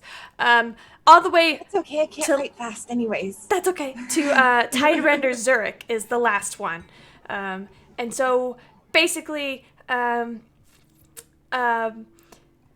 you got to make it through the first one to get to the next one, you know. But anybody else is free form, you know. It's totally open and stuff. Okay. Well,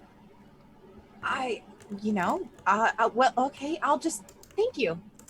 Sure. It was great to meet you. Of course. Are you just looking to fight or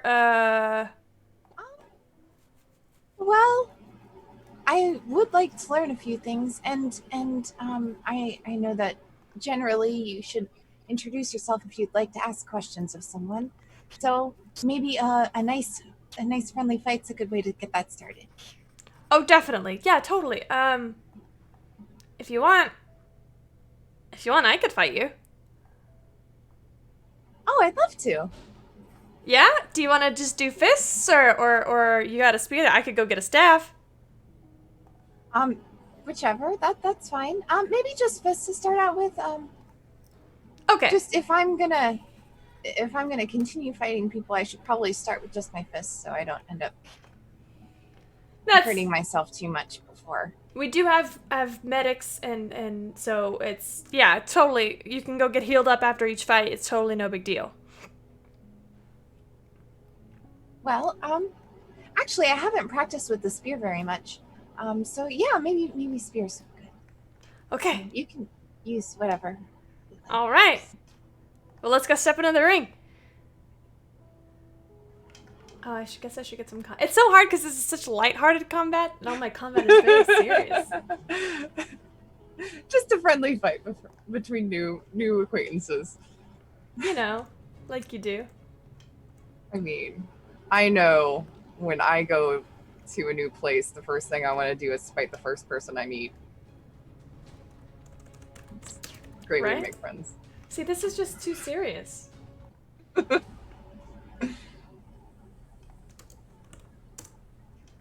What is Salex doing to get ready? Not too much. She's gonna kind of Gosh, this is so serious. Just go over to the area where they're going to be sparring, and she'll put down any of the extra equipment she brought with her. Probably just her bag, which carries everything. Mm-hmm. She'll put that to the side where she doesn't think anybody will bother it. And then I unhook my whip of warning, and just leave that with my bag as well, because we didn't agree on whips, and Yeah. I kind of wanna save that. Okay. That's fair. That's fair. Salex has been thinking since she and Kendall sparred about how to use that whip most effectively. She wants to try it out on someone a little bit more advanced. Okay. Y'all, I am gonna find the music playlist that is perfect for this in a moment. It's just gonna take some... Oh, I know. Here we go. Okay. So you step out into this ring, which the only distinction between what is in the ring is not in the ring is a deep gouge in the dirt. As soon as you step in, you do get some acknowledgement from the people around you. They move to make space for you. There's someone about every 20 feet here, so you don't have a whole lot of movement, and you're not expected to. The idea is it's training hand to hand and not like evasion or any other tactics. So yeah, it shouldn't be a big deal. You see her kind of like dodge and weave and move in and out of these people sparring. Runs over to a weapons rack, grabs an old staff, and runs back over. She's, you notice she's actually barefoot. All she has on is these monk's robes that are tied around her waist, and that are sleeveless, and a pair of trousers that come just below her ankle, or just below her knee. She comes back. Noticing that, Salex will go ahead and quickly take off her boots as well. She prefers to be barefoot, but doesn't like it in the cities. Don't we all? Gross. So you've got your boots off by the time she comes back. Yeah. And why don't I get you both to roll initiative?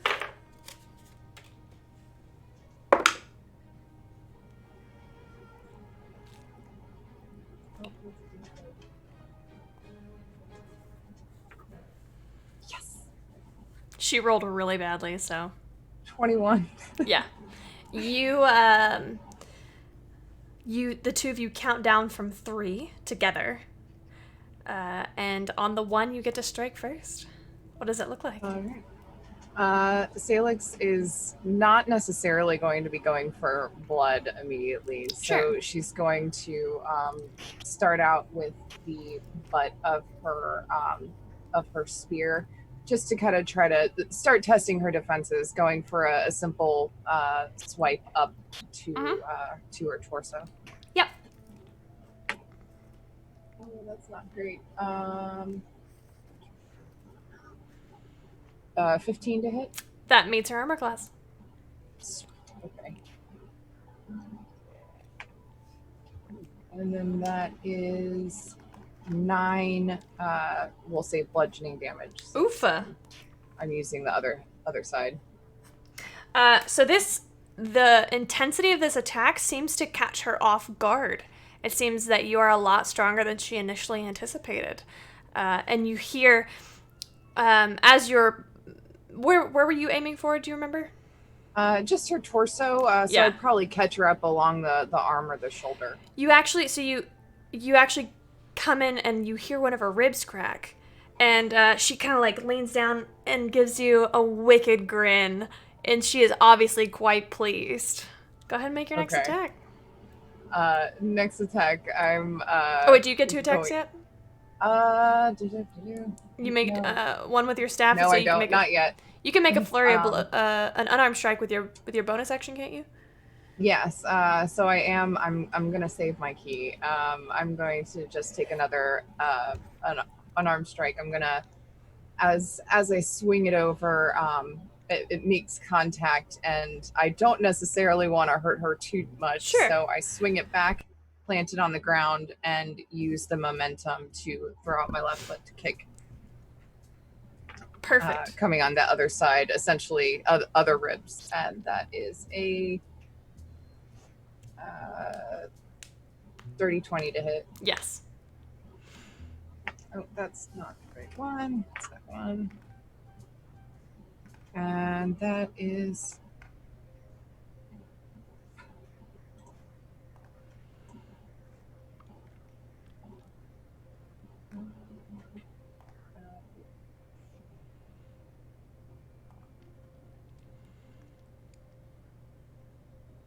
Okay, that's 2 bludgeoning damage to Okay. her other side.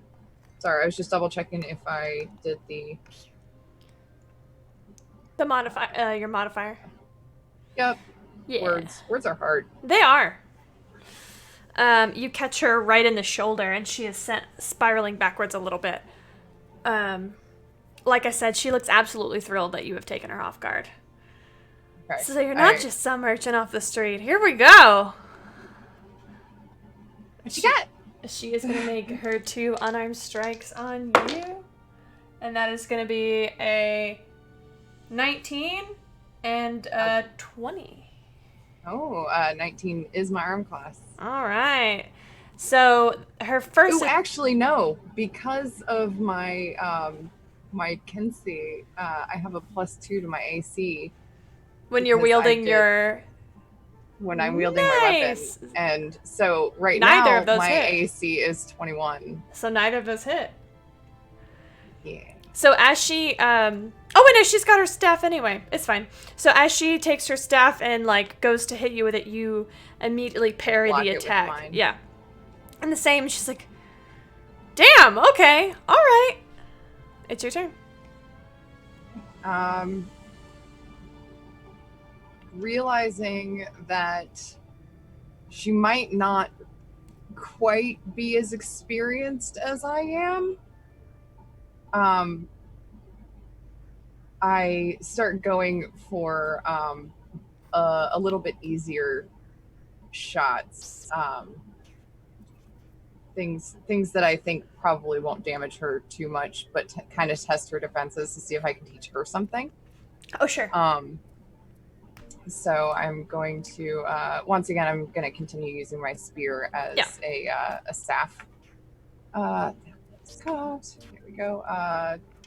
I once again swing my spear up with the butt going towards her head, hoping that she's going to duck.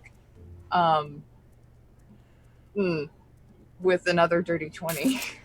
Oh no, she tries to, but you are anticipating this. Roll for damage. Oh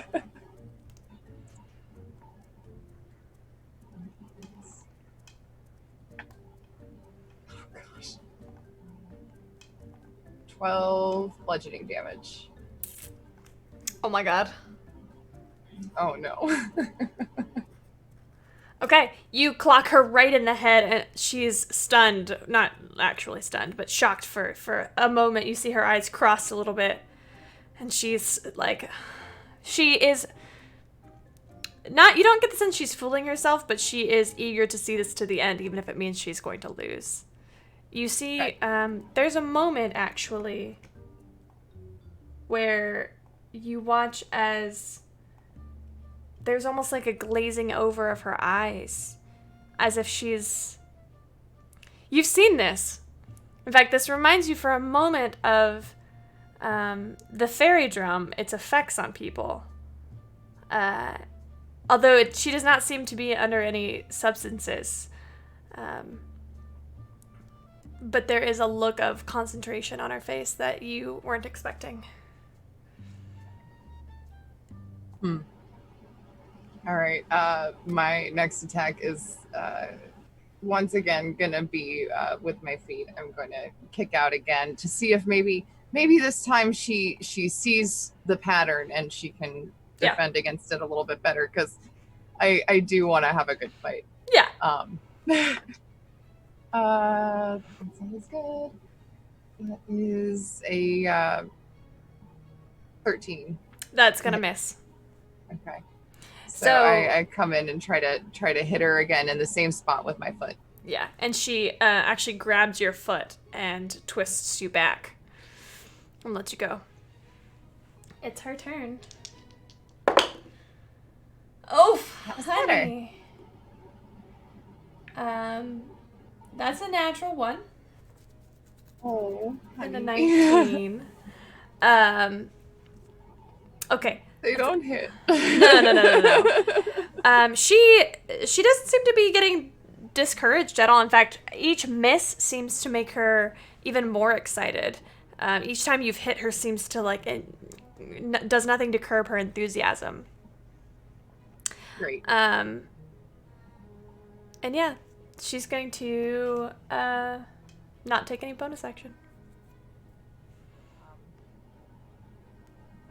I see. Would you like to stop or keep going? We're not done yet. Okay.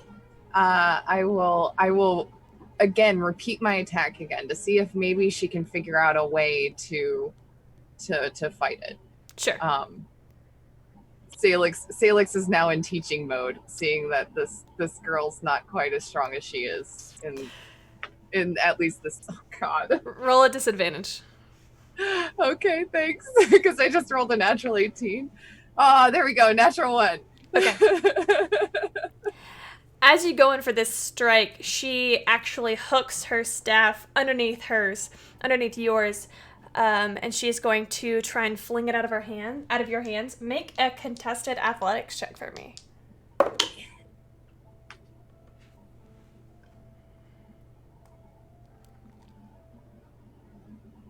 17. Ooh, that does not beat her 19. Yes. So you watch as your spear goes flying out of your hands. You try to hold on with your last finger, but it's like torn from your fingers, and you feel your pinky strain against it. She doesn't celebrate this victory too much. Instead, she just drops her. She flings her weapon over at the ground and comes at you with her fists. Salex has a giant smile on her face. Yeah. It is time to throw some hands. Yeah. Okay, so unarmed. Yes. Unarmed, I'm just gonna take one more strike at her. Definitely. One day I'll find music for this. All of my combat music is so serious. Whoa. All right. That's 18 to hit. That hits. Roll for damage.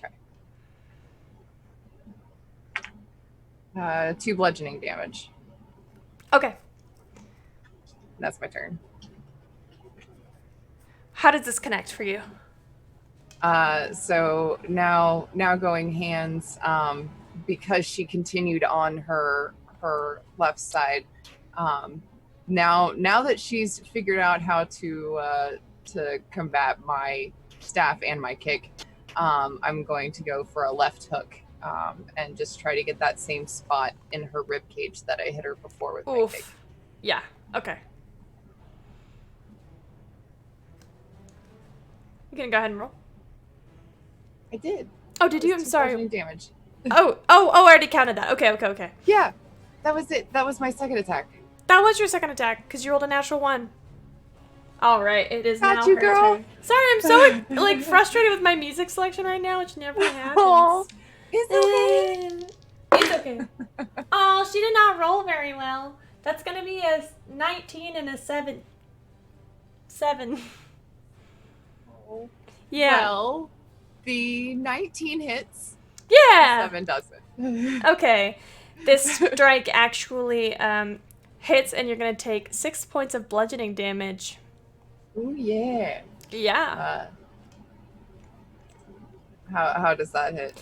It strikes you right in your sacrum, like right here in the chest, like a hard hit that knocks the breath from your lungs for just a second. She kind of staggers back slightly and says, "That was a good hit. Okay." Keep coming. And once again, she's just gonna go for a right left hook. Definitely. That was a natural 2. That does not hit. The right hook comes up, and I guess she probably just knocks it out of the way. Yeah. Herself. Yeah. Oh gosh. Salex is going easy on her now. That's 16 to hit for the second one. That will hit. Oh gosh. Okay. Yeah. So left hook gets 3 bludgeoning damage. Okay. This as she dodges out of the way of your first hit, you come back around with your offhand attack, and you actually catch her straight in the jaw, and you watch as she just goes flying to the earth. And when she rolls over, she ends up face down in the dirt, just gently pushes herself up and rolls over. That That was so awesome! Do you want to keep going? I'm good! I need a cleric! Okay, well, here you go. And I will go over to her and I will cast Cure Wounds on Aw. Thanks! her. Um, Level 2. you should go... You should go fight Torgan. She gets 10 hit points back. Okay, yeah. Oh, okay. It goes Torgan, Auric, Morn, and then Zurich. It's you'll see them. They're in order. You're good. Thank you so much. Bye, Salex. That was a great fight. You have a wonderful day, Malia. I hope to see you soon. Ooh, I will go grab my my spear. Mm-hmm. Oh yeah, easy enough. And then I will go find Torque. Okay. You start glancing around looking for whoever this person might be. And you see that there is definitely a section dedicated to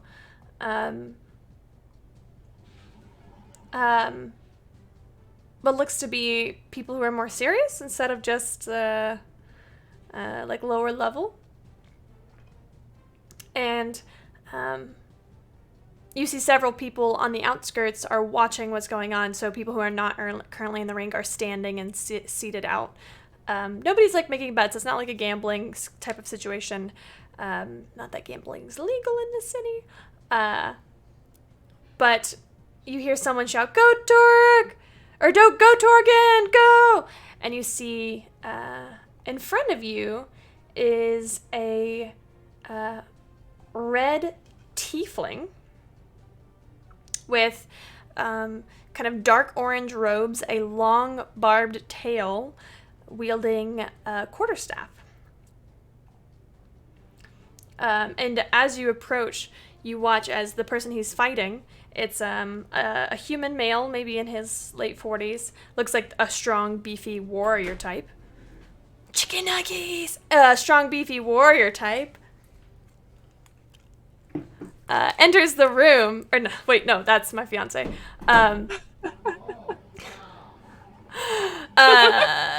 Comes, lunges at him. He's bleeding from his mouth. He's got one of his eyes swollen shut. And Torgan just absolutely takes his quarterstaff and dunks him right in the head. And this human goes down like a pile of bricks. Immediately from the sidelines, 2 clerics rush in and begin to lay on hands on him and pick him up and are carrying him out. Torg kind of like wipes a bit of blood from his mouth and looks around. Who's next? I kind of raise my hand and say, oh, could I try, please? Roll a persuasion check. okay. Salex is not great at persuasion. You have 2 advantages. Oh, natural 20! Yeah! Yay!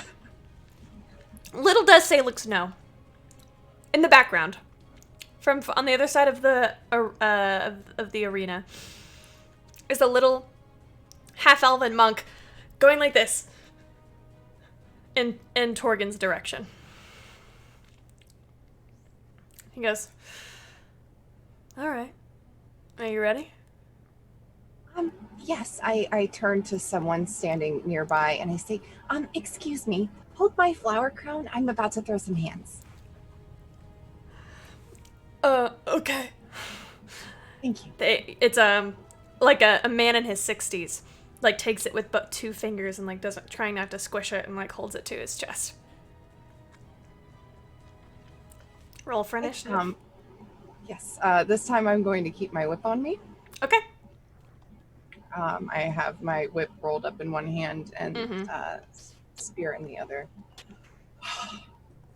I'm so nervous. I rolled another natural 20. Oh my god! Oh god. Shaking, y'all. Okay. So My that's a chicken 24. nuggets are too hot to eat. Okay. A 24, you say? Oh, that's another natural 2. You get to go first. Yes. Okay. Whew. Sorry. Hold on, y'all. My heart is racing. Whew. Okay. What does Salex look like right now? Salex looks a bit nervous.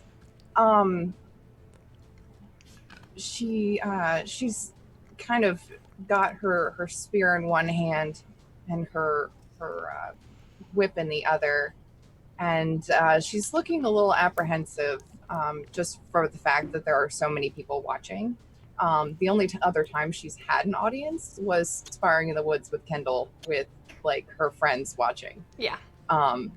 So she's just a little nervous. She's kind of white knuckling the spear, so she's Oh God. Anyways, this tiefling named Torgen stands in front of you, waiting. He looks like she will. Go ahead. Sorry. I was just gonna say he looks like he's waiting for you to make the first move. Yeah. She will start by throwing out the whip to try to catch one of his ankles and pull him a little bit closer to her. Why don't you make an attack roll? That's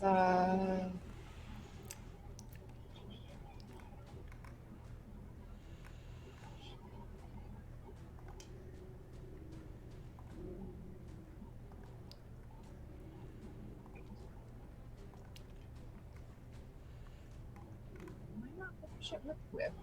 Okay. Huh. What's going on? Oh, on my character sheet, on my D&D Beyond character sheet, it doesn't have me as proficient with the whip. So I'm looking for my proficiency modifier, and I'm not seeing it. Oh, there it is. Okay, so that's +7. 17 to hit. Sorry. Oh, it's gonna miss. Okay. Probably just hits on the ground right next to him. She, a little bit frustrated, brings it back and tries with her other hand to hit him with the spear. Let's do it. Oh, that's even worse. That is, gosh, my brain just stopped. 15 to hit. That is not gonna land either. This tiefling moves with incredible speed, unlike Malia, whom you met earlier. This tiefling clearly knows what he's doing. He gives you a smile and almost like a nice try, and then he comes in with this quarterstaff. That's gonna be a dirty 20 to hit. Are you wielding your staff? So it's a 21 as your armor class? Yeah, that will not hit. Okay, well that's gonna be a 20. It off with my staff. That's gonna be a 28 to hit for his second attack. Perfect. That one will hit me. Yeah. So we're not gonna roll. I think for this we're not gonna roll damage. I think the first person hit the other, let's say 4 times. Okay. That way we can make it a little quicker. So have four little check boxes on your sheet, and I'll tell you when to mark one off. Okay. So yeah, go ahead and mark one off.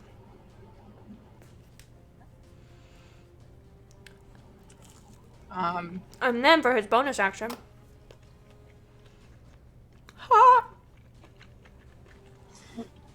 he will let this quarterstaff fling behind him and come at you with his fist,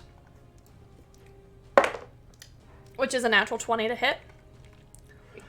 And he is going to use his open hand technique. Please make a dexterity saving throw.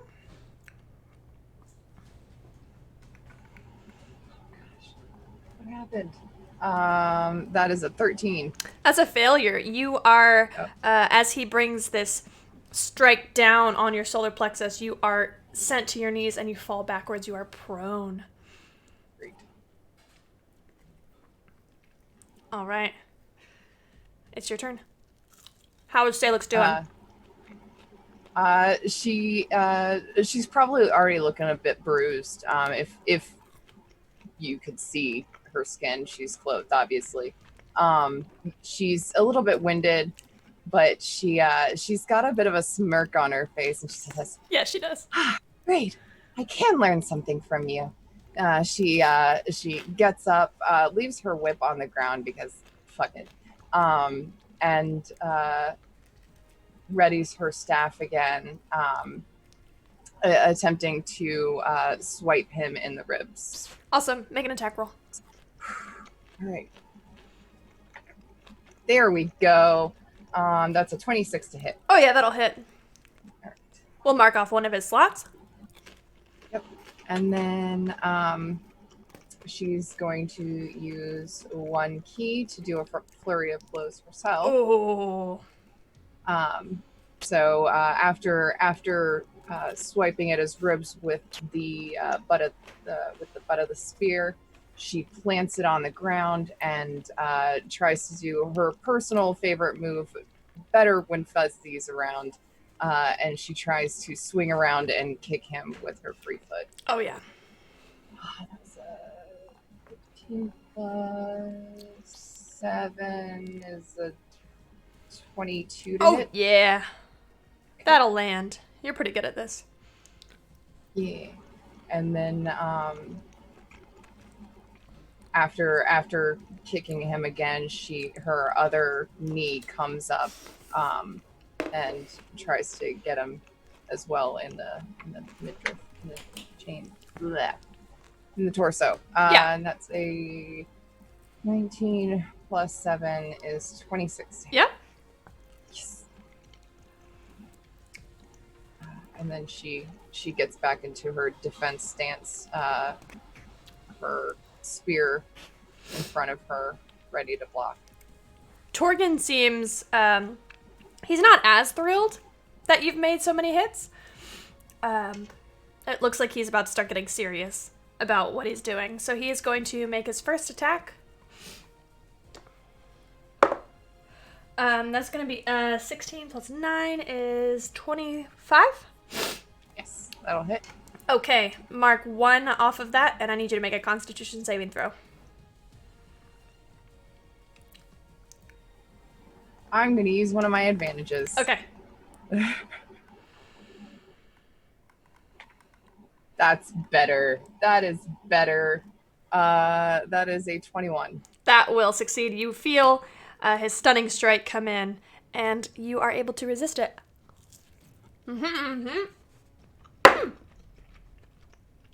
It's going to be a 21. That's my hourglass. Sorry, I'm trying to eat. It's Also, okay. mark another one off. And make another Constitution saving throw. Natural 20! Very good. Very good. 22. As this second stunning strike comes in, hits you right in a very tender place already. You watch him grow curious as you deflect this opportunity. And then he's going to take his final attack. Let's see if he can push you down again. That's actually not going to hit you. So you are able to dodge out of the way of his fist. It is your turn. You said first to 4. I have 3 hits on me. Okay.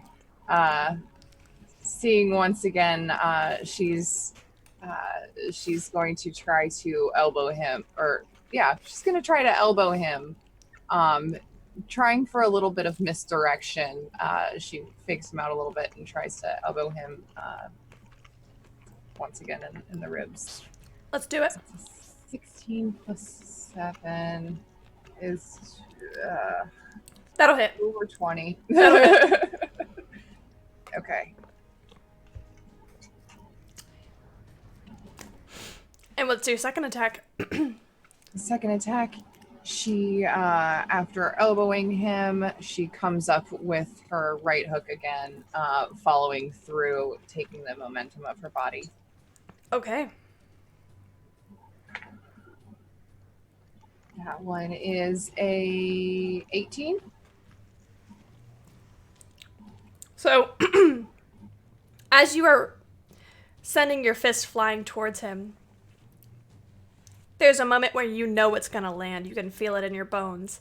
You just watch as he takes his fist and grabs yours and pulls it down to look straight into your eyes. You've defeated this challenge. And he lets you go thank you. and steps back. All around you hear a rousing cheer of excitement and thrill, and that is when Devereaux, Kiri, and Vesper walk through the gate. Hi. I grabbed my flower crown from the guy who was holding it, and I put it back on. Thank you so much. I didn't want it to get smashed. One second. I will run off, essentially, to go say hi to my friends real quick. Torgen says, don't you have any questions? Are you okay? Oh, well, actually, yes. That's a great question. And I kind of look between the group and him, and she looks almost torn for a moment and says, Oh, well, okay. Have you heard from the Monastery of Four Winds recently? Isn't that near Valzara? Yes, it is. Yes, we heard that they had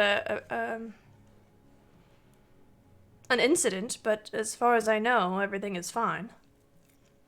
Oh, okay. Just wanted to make sure. I was kind of... I had to leave suddenly around the time of the incident. So I just wanted to make sure everybody was okay. As far as I'm aware, I could double check for you. Yes. I didn't get your name. Oh, I'm sorry. My name is Salex. Salex. Of Evertrees. Yes. Well met. Oh, met as well. And your name is Torek, right? Torgen. Torgen, I'm sorry. Apparently I took a blow to the head earlier. It's making my hearing a little... I get that all the time. Yes, I'm sure you do. How does one actually talk to Cord a little bit more directly? Is that possible?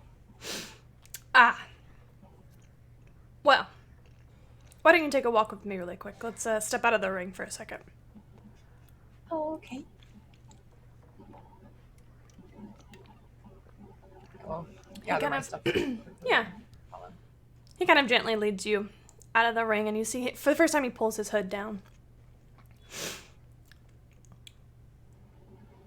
Cord is not exactly the most, talkative deity. He's most impressed by feats of strength, bravery, courage.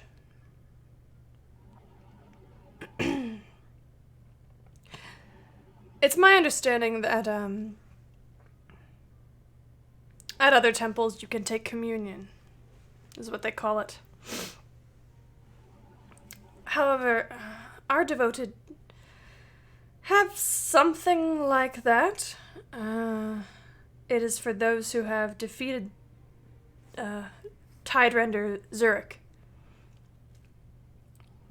If you have defeated Tidrender Zurich, you are taken up to that tower right there. He points up and you see one of the fists is a little larger than the others, and the brazier is lit, but you see, coming it with your really high perception, you see out of it is a long metal rod, essentially. And there's a special ritual that takes place up there. Oh. It's Well, that makes sense. very painful, from what I understood. I haven't done it. I have my own ways. I hear Cord the most when I'm in the heat of battle, when I'm fighting, when I'm defending myself. That's me personally. I've never needed to take communion. Besides, the weather has to be right, and as I said, it's not particularly easy to talk to Cord, but, if you pray and do good deeds in his name, powerful deeds in his name, he's bound to take notice. Well, I have been praying, and I don't know about powerful, but I've been doing things. Just a little confused on where I should be going. Aren't we all? Yes, well, seems my priorities lead both out in the world and at home at the same time. It's just nice to, I don't know, maybe get a little bit of direction. Might I ask you a question? Well, you just did, so yes. Where do you think that you can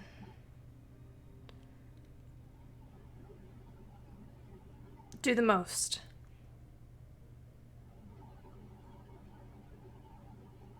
Well, I used to think that doing the most for everyone would be staying home and tending to my grove and doing what my family expected of me.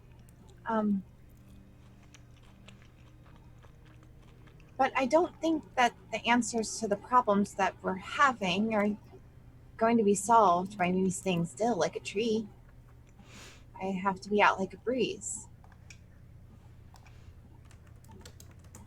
But is that where I'm supposed to be, or should I still be a tree? Because I am an Evertree, after all.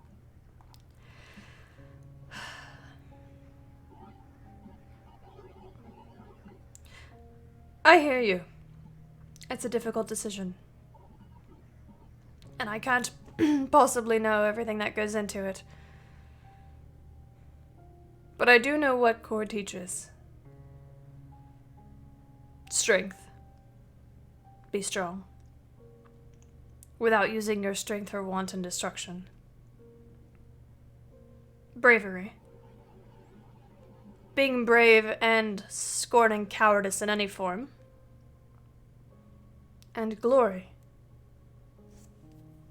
That you must prove your might in battle to win glory and renown.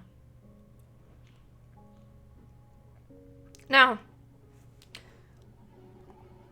simply following those tenets to the letter might not make you happy, might not lead you to have a fulfilled life.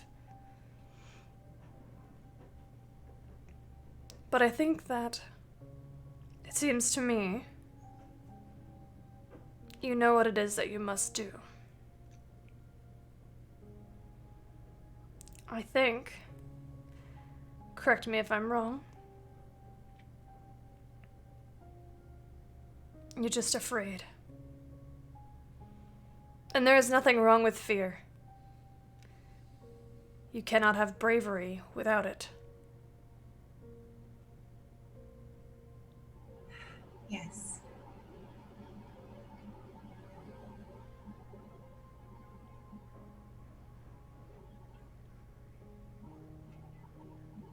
And it's not going to stop me from doing anything, really. It's just, I guess the thing that I'm afraid of most is to do the wrong thing. Or fail. Failure's not great. Salex, is it? Yes. You will fail. Yeah, I know. You will. I know you know, and it is easy to tell other people. But you have to hear a million no's before you're given a yes. You have to find yourself in front of 1,000 closed doors before one opens for you. What you are afraid of is a failure so great you cannot return from it. Yeah, that one.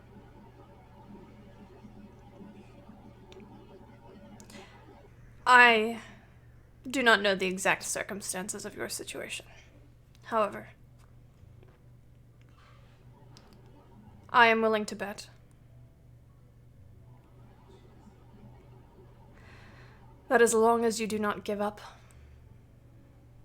as long as you show no cowardice, that any decision you make will be the right one. Simply because you did it with all of the information that you could have had.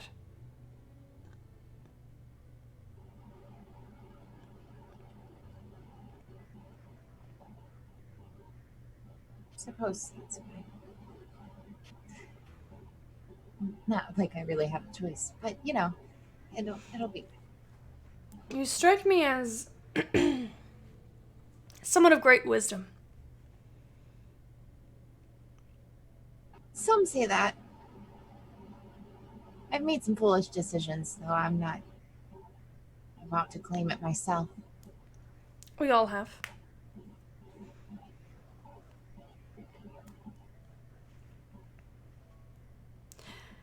What you are looking from Cord is validation.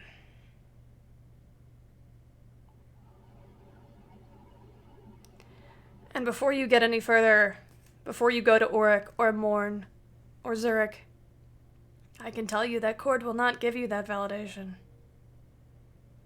You have to earn it. For yourself. You have to know and believe in your own strength.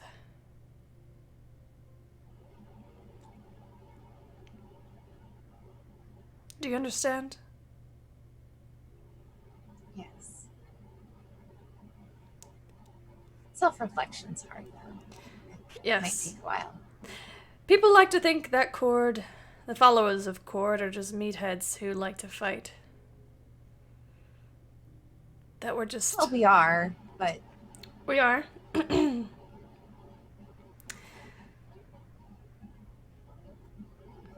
Well, those of us who have found ourselves in positions of the clergy have discovered that there is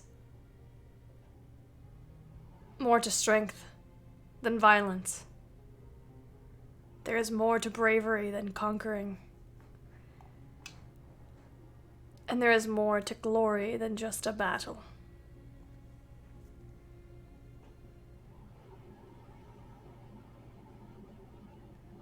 You don't need to go through Auric and Morn and Zurich to discover that. I suppose so.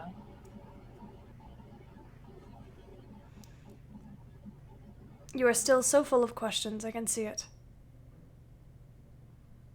It's like you've met me. Well, you know. I think some of them I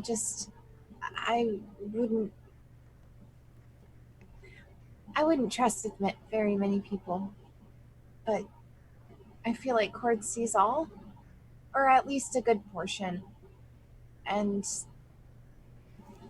I might be able to get a more clear answer. I know that I have to earn validation from him, but that it also comes from myself, but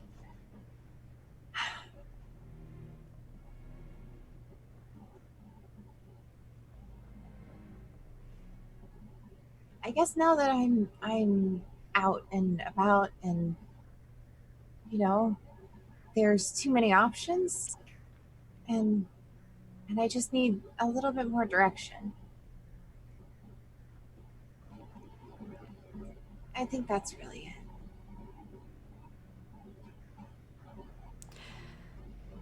But I also know that I need to learn things. Both are true. Especially about myself. I do not pretend to be an expert in Elvenkind. But it is my understanding that you are not unfamiliar with meditation. Oh, yeah, I've meditated a time or two.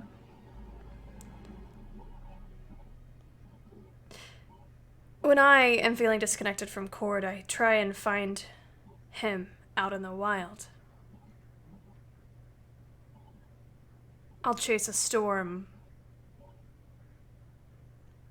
or I'll start a fight.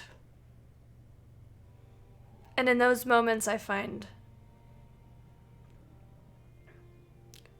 that meditation is more difficult than if I were sitting on a comfortable bed. But if during those moments you can clear your mind and focus and meditate, that is when he will hear you, and that is when you may get the answers that you seek.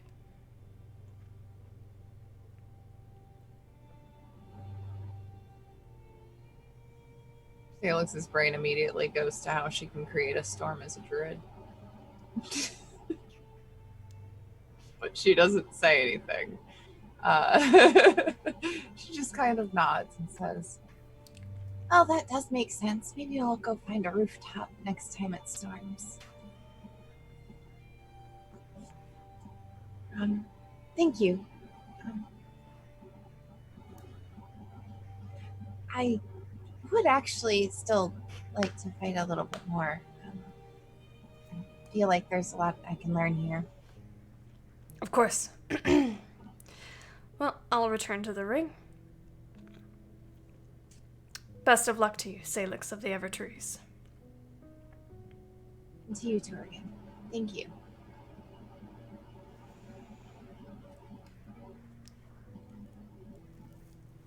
You see your friends, Kiri, Vesper, Devereaux, followed by 3 massive dwarves that you've never seen before. Hi, Dev, Kiri, Whisper. Did you have a good day? Yeah. How was the fight? When we caught the last time, did it?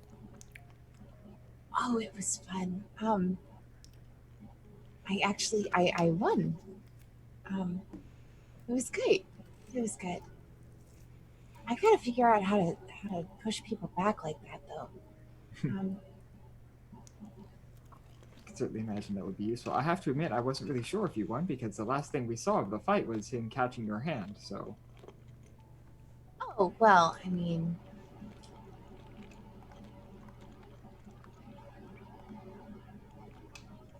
It happens. I hit him enough. Either way. That was it. Either way, well Anyways. done, I suppose. Thank you. Get a couple answers. A few more questions. I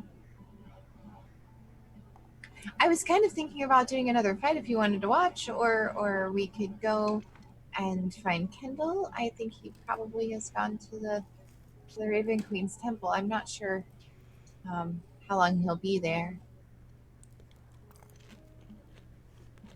Yeah, we Vesper and I walked by that place. Honestly, I would rather not go in to search. It does not look very welcoming, so. It is the Temple of Death, so. Yeah, but, you know, I can't imagine Kendall is in too much danger there, carrying what he's carrying, all things considered. So, once he's done, I imagine he'll just tap the ring, ping us, and. True. Is there anything else you wanted to do today, or?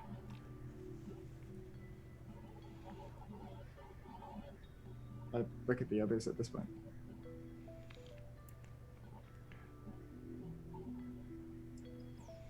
We just wanted to come here and support you. Me and my new friends. And I motion to the 3 surly-looking dwarves behind me. Hey! Hi. Where'd you meet them? In the park, they were drinking this morning, so I joined them. They're friendly. I'll believe it. No, they're great, and we'll be cheering you on. God damn it, Cat. You know what I like to believe sometimes? That Devereaux is cursed by this ghost cat that just follows them around. No one else can hear or see this cat.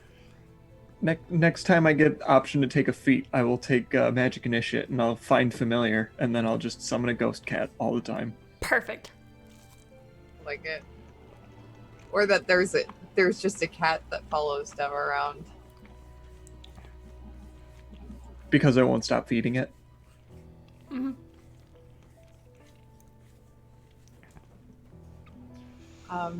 I guess everyone wanted to watch Salex fight, so she'll fight again.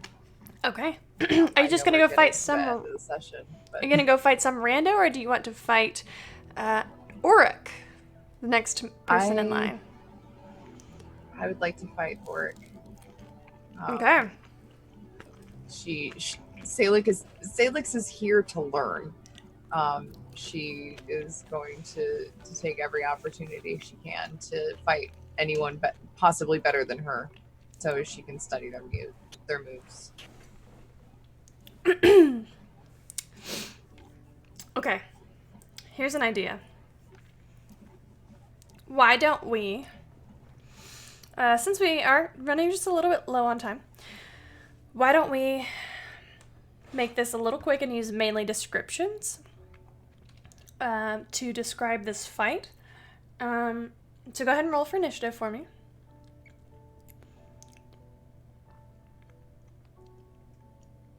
Uh, 15. Okay. You find yourself in front of an orc.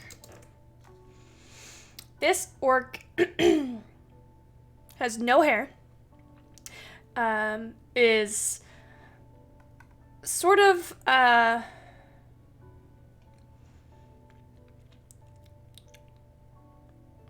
do I describe him? He's got long pointed ears, just like a half elf, and his green skin is kind of marred by this sort of brown,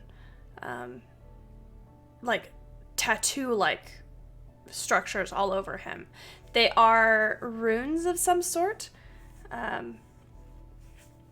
and you haven't seen them, or you don't really know exactly what they're from. Make an intelligence check.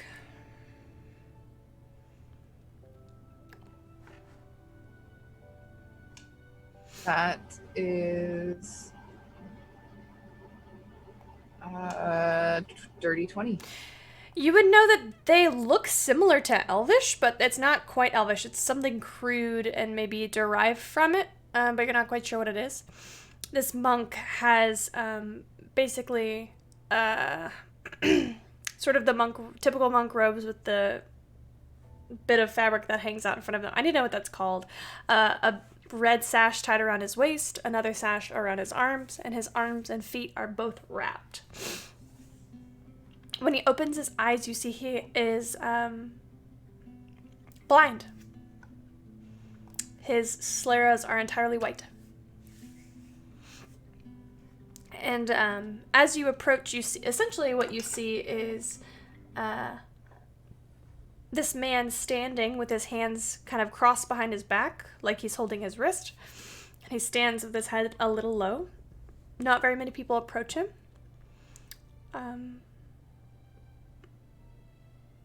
What do you do what do you do? Immediately approaching him, she says, I definitely want to learn anything you can teach me. So don't pull any punches, okay? and she will essentially attempt to use the whip and the spear in tandem. She's trying out the style of that she saw Atlas do once, where she kind of uses the whip as almost an extra arm to pull people to her and to manipulate the things around her as she's fighting, so she can hit better. Sometimes pulling herself to her opponent to hit harder with the spear, using the momentum there. Okay. Roll to attack with that. With go ahead and roll both of your attacks at one time. Oh gosh, double 12s. So the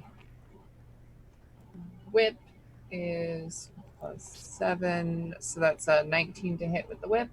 The spear is a dirty 20. Those both hit. What do they look like?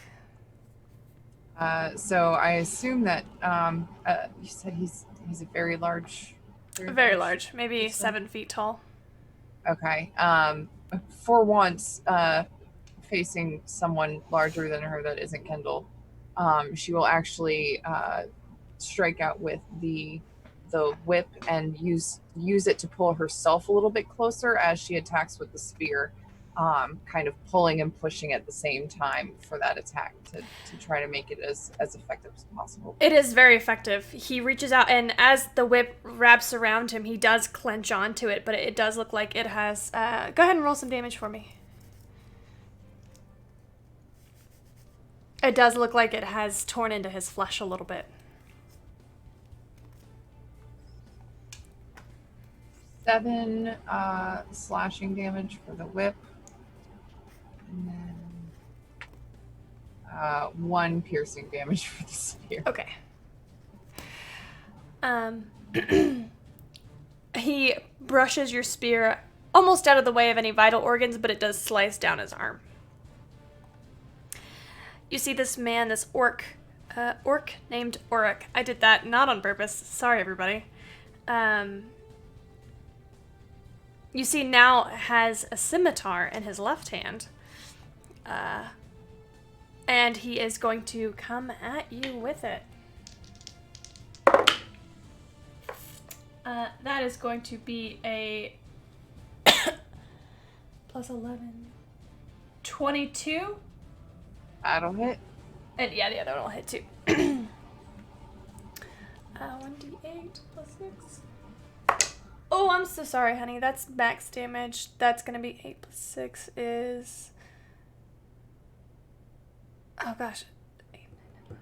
14 points of damage from the first attack. And let's do 10 points of damage from the second attack. He is then going to make a flurry of blows attack on you. 2 unarmed strikes. I don't think that 8 plus 1 is going to hit. I don't think a 19 will hit you, but 27 will definitely hit you. And then with that, please make a Constitution saving throw.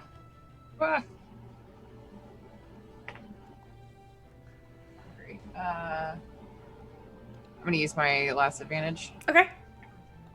Oh, that was even worse. So 11. That's a failure. You are stunned for your next turn. Perfect.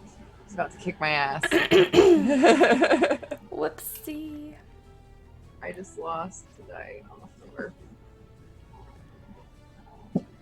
He comes back at you with, unravels himself from this whip, wields this blade left-handed, and begins to slash at you, hitting you with the blunt side of it each time. So I already gave you damage for all of that? Or not the two extra. I have a question. What's Was up? I at full when we started? Yeah, let's say that. Go ahead. Okay. Shoot. We'll say that you got healed. So that's, How many did I just take? Chad, how many did I just take? So it was a 10 and a 14. Yeah. And then, because I don't remember what I was before. It was 10 and 14, and then another 14, and then another 13.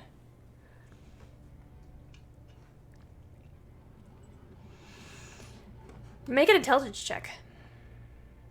Whenever you're ready.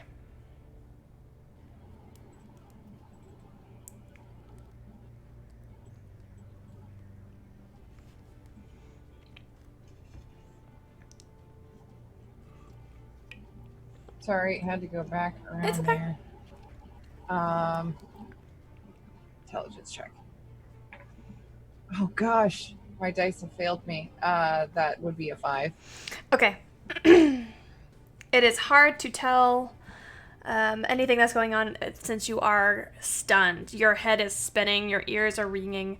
You're not sure exactly how he did that, but he definitely did. Devereaux, Kiri, what are you two looking like in the crowds right now?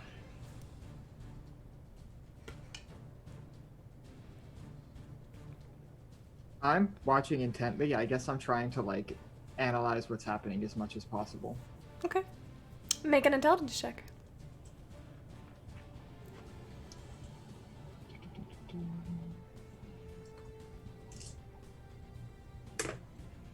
Oh, that's super not great. That's like an 8 + 2. Okay. It's hard for you to tell martial combat, hand-to-hand combat, you're familiar with, but you're much better trained with weapons. Deborah, what are you doing? Just watching, and with the passing of each hit that's going on, I just kind of turn to the dwarves and hype up Salex. It's like, oh, she's just lulling him into a sense of security. She's gonna turn around and just like wail on him. Just watch. This is just like the build up before it, and I'm just, oh gods, please let this work. And not much more than that. All right. So he comes back around, and while you are stunned, does he have advantage on attacks against you while you're stunned? While someone is stunned, yeah, the melee attacks would have advantage, or any attack would have advantage. This is when, yeah, okay.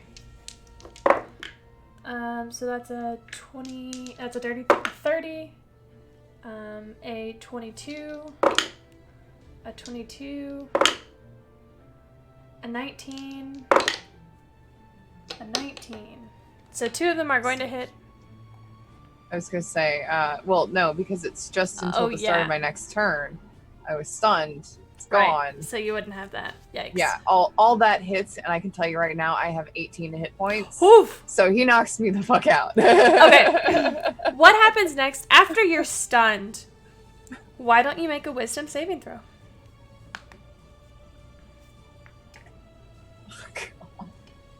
Nope. You have a crit? Oh, I do? Mm-hmm. Oh, a crit. Thanks. I'll use that. That's a 25. Salex. I didn't know that. Or, sorry, that's a 28. As this blow stuns you, it strikes you, there is a crack of thunder in your head. It feels as though your entire body has been struck by lightning.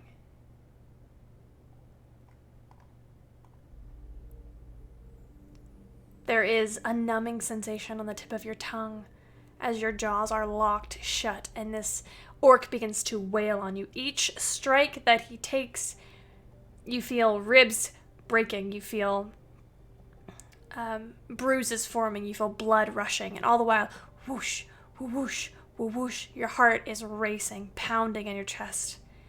And you hear the crack of lightning again.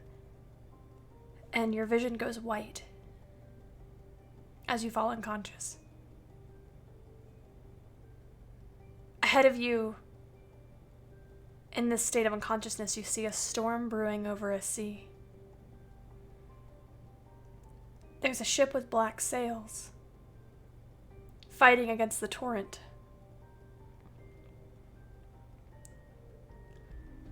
At its masthead is a figure, a ghastly figure, with black hair. And that's all you see. The skeleton standing on the bow of this ship.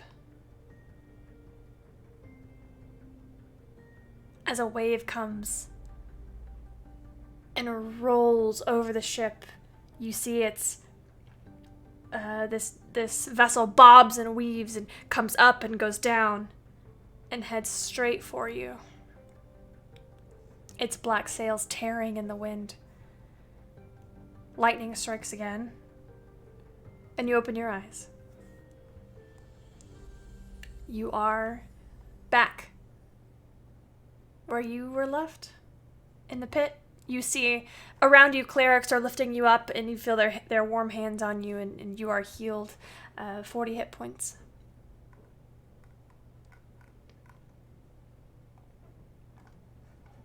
Oh, thank you so much. Oh, wow. Well, whew. Thank you, Auric. You're welcome. Come back anytime. I'll be here. I hope next time I give you a better fight. I think I was a little tired. All right. Hey, Yes. you fought well. You should be proud of yourself. Thank you. But you do have a lot to learn. Hope you take some of this with you. I will. Until I'll next be time. back one day. Until next time. I will run back to Kiri, Dev, and Vesper, and looking perfectly happy. All right. Are you ready to go? Yeah, you doing okay? Yeah, do you need a break or like a nap? Or Vesper seems concerned. He's like looking you over. You got some Well- blood. Hold on. He like wipes some of the blood off your face. She fought Thanks. great. No one's saying she didn't. Would you like some tea? I could make you some tea. Oh, tea is always lovely. Great. I Yes. can make that for you. Thank you. Yeah, I mean the clerics they did a great job at healing me up. I feel fine. Okay. Yeah, whew, I got one hell of a vision when I got knocked out though. That was good. A vision. Yeah, I'd rather talk about it later. You don't think it was from blunt force trauma, do you? Oh, most definitely. But that's how Cord communicates. Oh, well. Okay.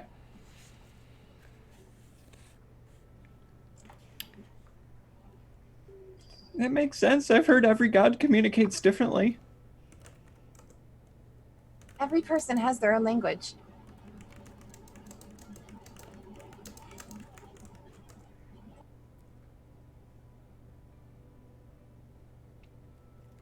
Come on, let's go. I'll go brew up some more hot water and make some tea for everyone, including you three. If you want to tag along for a little while longer. And I motion to the dwarves. As you, Salex, look out at the crowd, you see a familiar wood elf heading towards you with bags and buckets of things just in his arms, haphazardly. Your brother, Kendall. Hey, Fuzzy. Hey, did I miss all the fighting? yes. Kendall, you would have been able to see the very last bit, like, of Salix getting knocked out. Okay. Oh man, I missed all the fighting. Oh, well, you know, I'll fight you any day. As I walk up, you'll see that Kendall's holding a bucket of bacon and a bag of fruit, and I was prepared. I was so ready to watch you fight. Well, I guess you might want this now, and I shuffle some stuff around and I grab a little bag of raspberries and dried figs and I hand them to you. Oh, thanks. My favorite. And I just start eating them. And I say, that's quite a bucket of bacon you got there. I got enough to share, but I've already eaten half of it. Oh, do we have new friends? Yes. Hey! Another one! Does he fight too? No. I mean, sometimes. Sometimes. Only me. He mostly, he's really good at hunting. I can do that. Oh, and I shove more bacon in my mouth. He also really likes bacon. Kendall, this is Gillen, Doolin, and Deerin. They're my park drinking buddies. Are you doing okay, Dev? Never better. I put a hand on their shoulder and just like shake them a bit, and then offer kind of present the bucket to them. No, thank you. No, what about your friends? I'm sure they'd love some. We're vegetarian. Oh, really? Well, that's a shame. That didn't come up in conversation. Did you ask them though? I didn't. Yeah, well, it wasn't going to come up if you They're didn't not ask. vegan. If they were vegan, they would have told you. Okay. I guess that makes sense. All right, Sunday friends. I think that's enough shenanigans for one day.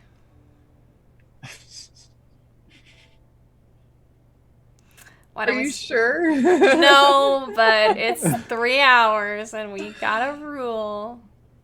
Right. We need a break. You can catch us same time, same place next week. Let's go ahead and sign off. Devereaux, start us off. That's me. Although I'm not actually Devereaux, my name's Ren, and you can find me on the Twitter at Thorny Dryad. That's like a prickly bush. You can also find me at the same place on Twitch when I occasionally stream nonsense, usually Sonic the Hedgehog or other awful things. And when I'm not playing Devereaux on Sundays here on Open for Adventure, you can find me as the voice of the character 8 in a podcast called Roads Uncharted. It is a Genesis actual play podcast. And you can find us on Spotify, iTunes, or Google Podcasts. My favorite part about today.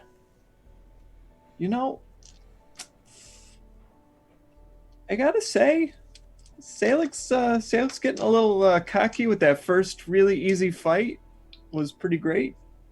And I'm glad that Toric, the Auric, was able to slam a little realism back into the fighting arena.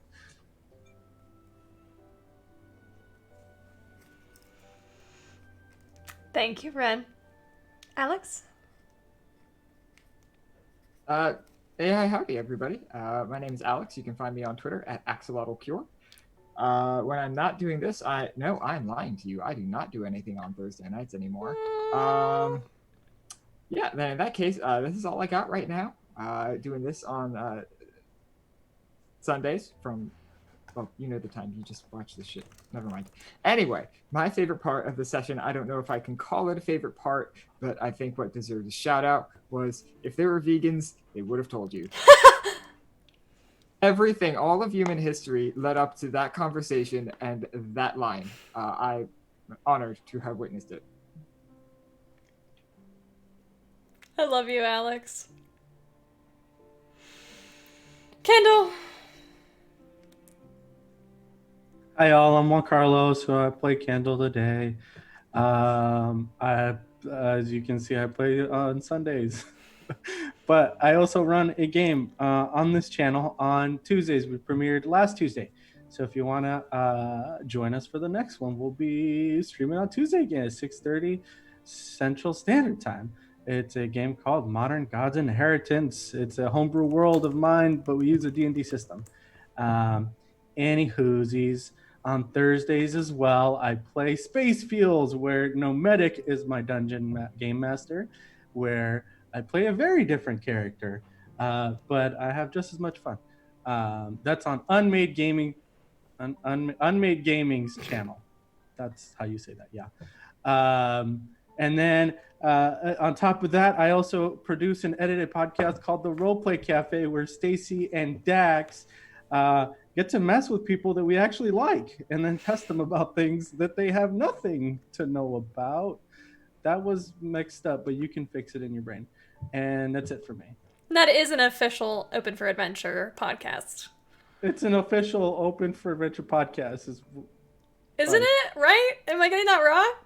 No, it is. Okay, you just didn't say it. I was like, did we get a divorce? No. Are you leaving me? I hope not.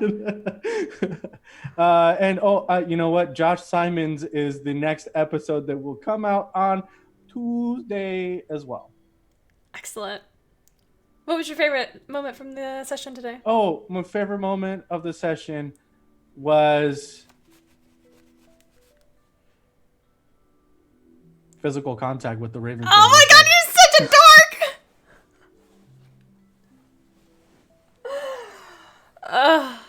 What is it with y'all and queens, huh? I'm not complaining. I'm 0% complaining.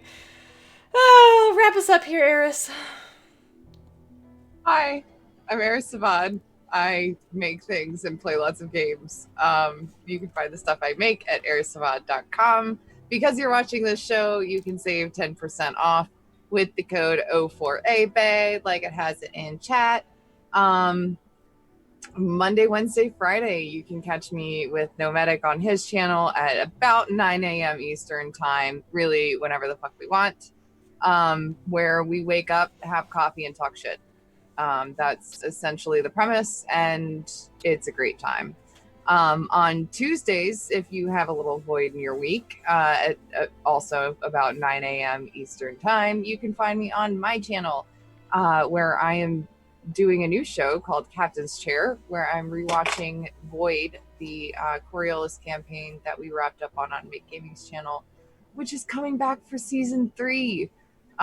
So we're prepping for that with a rewatch. And yeah. Also tomorrow, Mondays on my channel at 8 p.m. Eastern time, I'm playing a Call of Cthulhu game where it's a Florapunk style game with lots of clockwork animals and flowers and plants. It's fantastic, with Honey and Dice as the keeper. So it's a good time. And that's it. I think that's it. What's your favorite part of the session? Oh, right. You know what? I really liked how Salex got her ass kicked in the end, too. I really liked that. And Kendall saw the last of it. That's perfect. Yep. I also, very notable, is I really love how Dev started drinking with people in the park. It was great. What about you, Camille? I'm Camille. You can find me on the internet at Camille Does D&D. You can also find the channel Open the Number 4 Adventure. I had a great time tonight. Sometimes I make dice trays. Not right now. My shop shut down because I'm about to start a new job.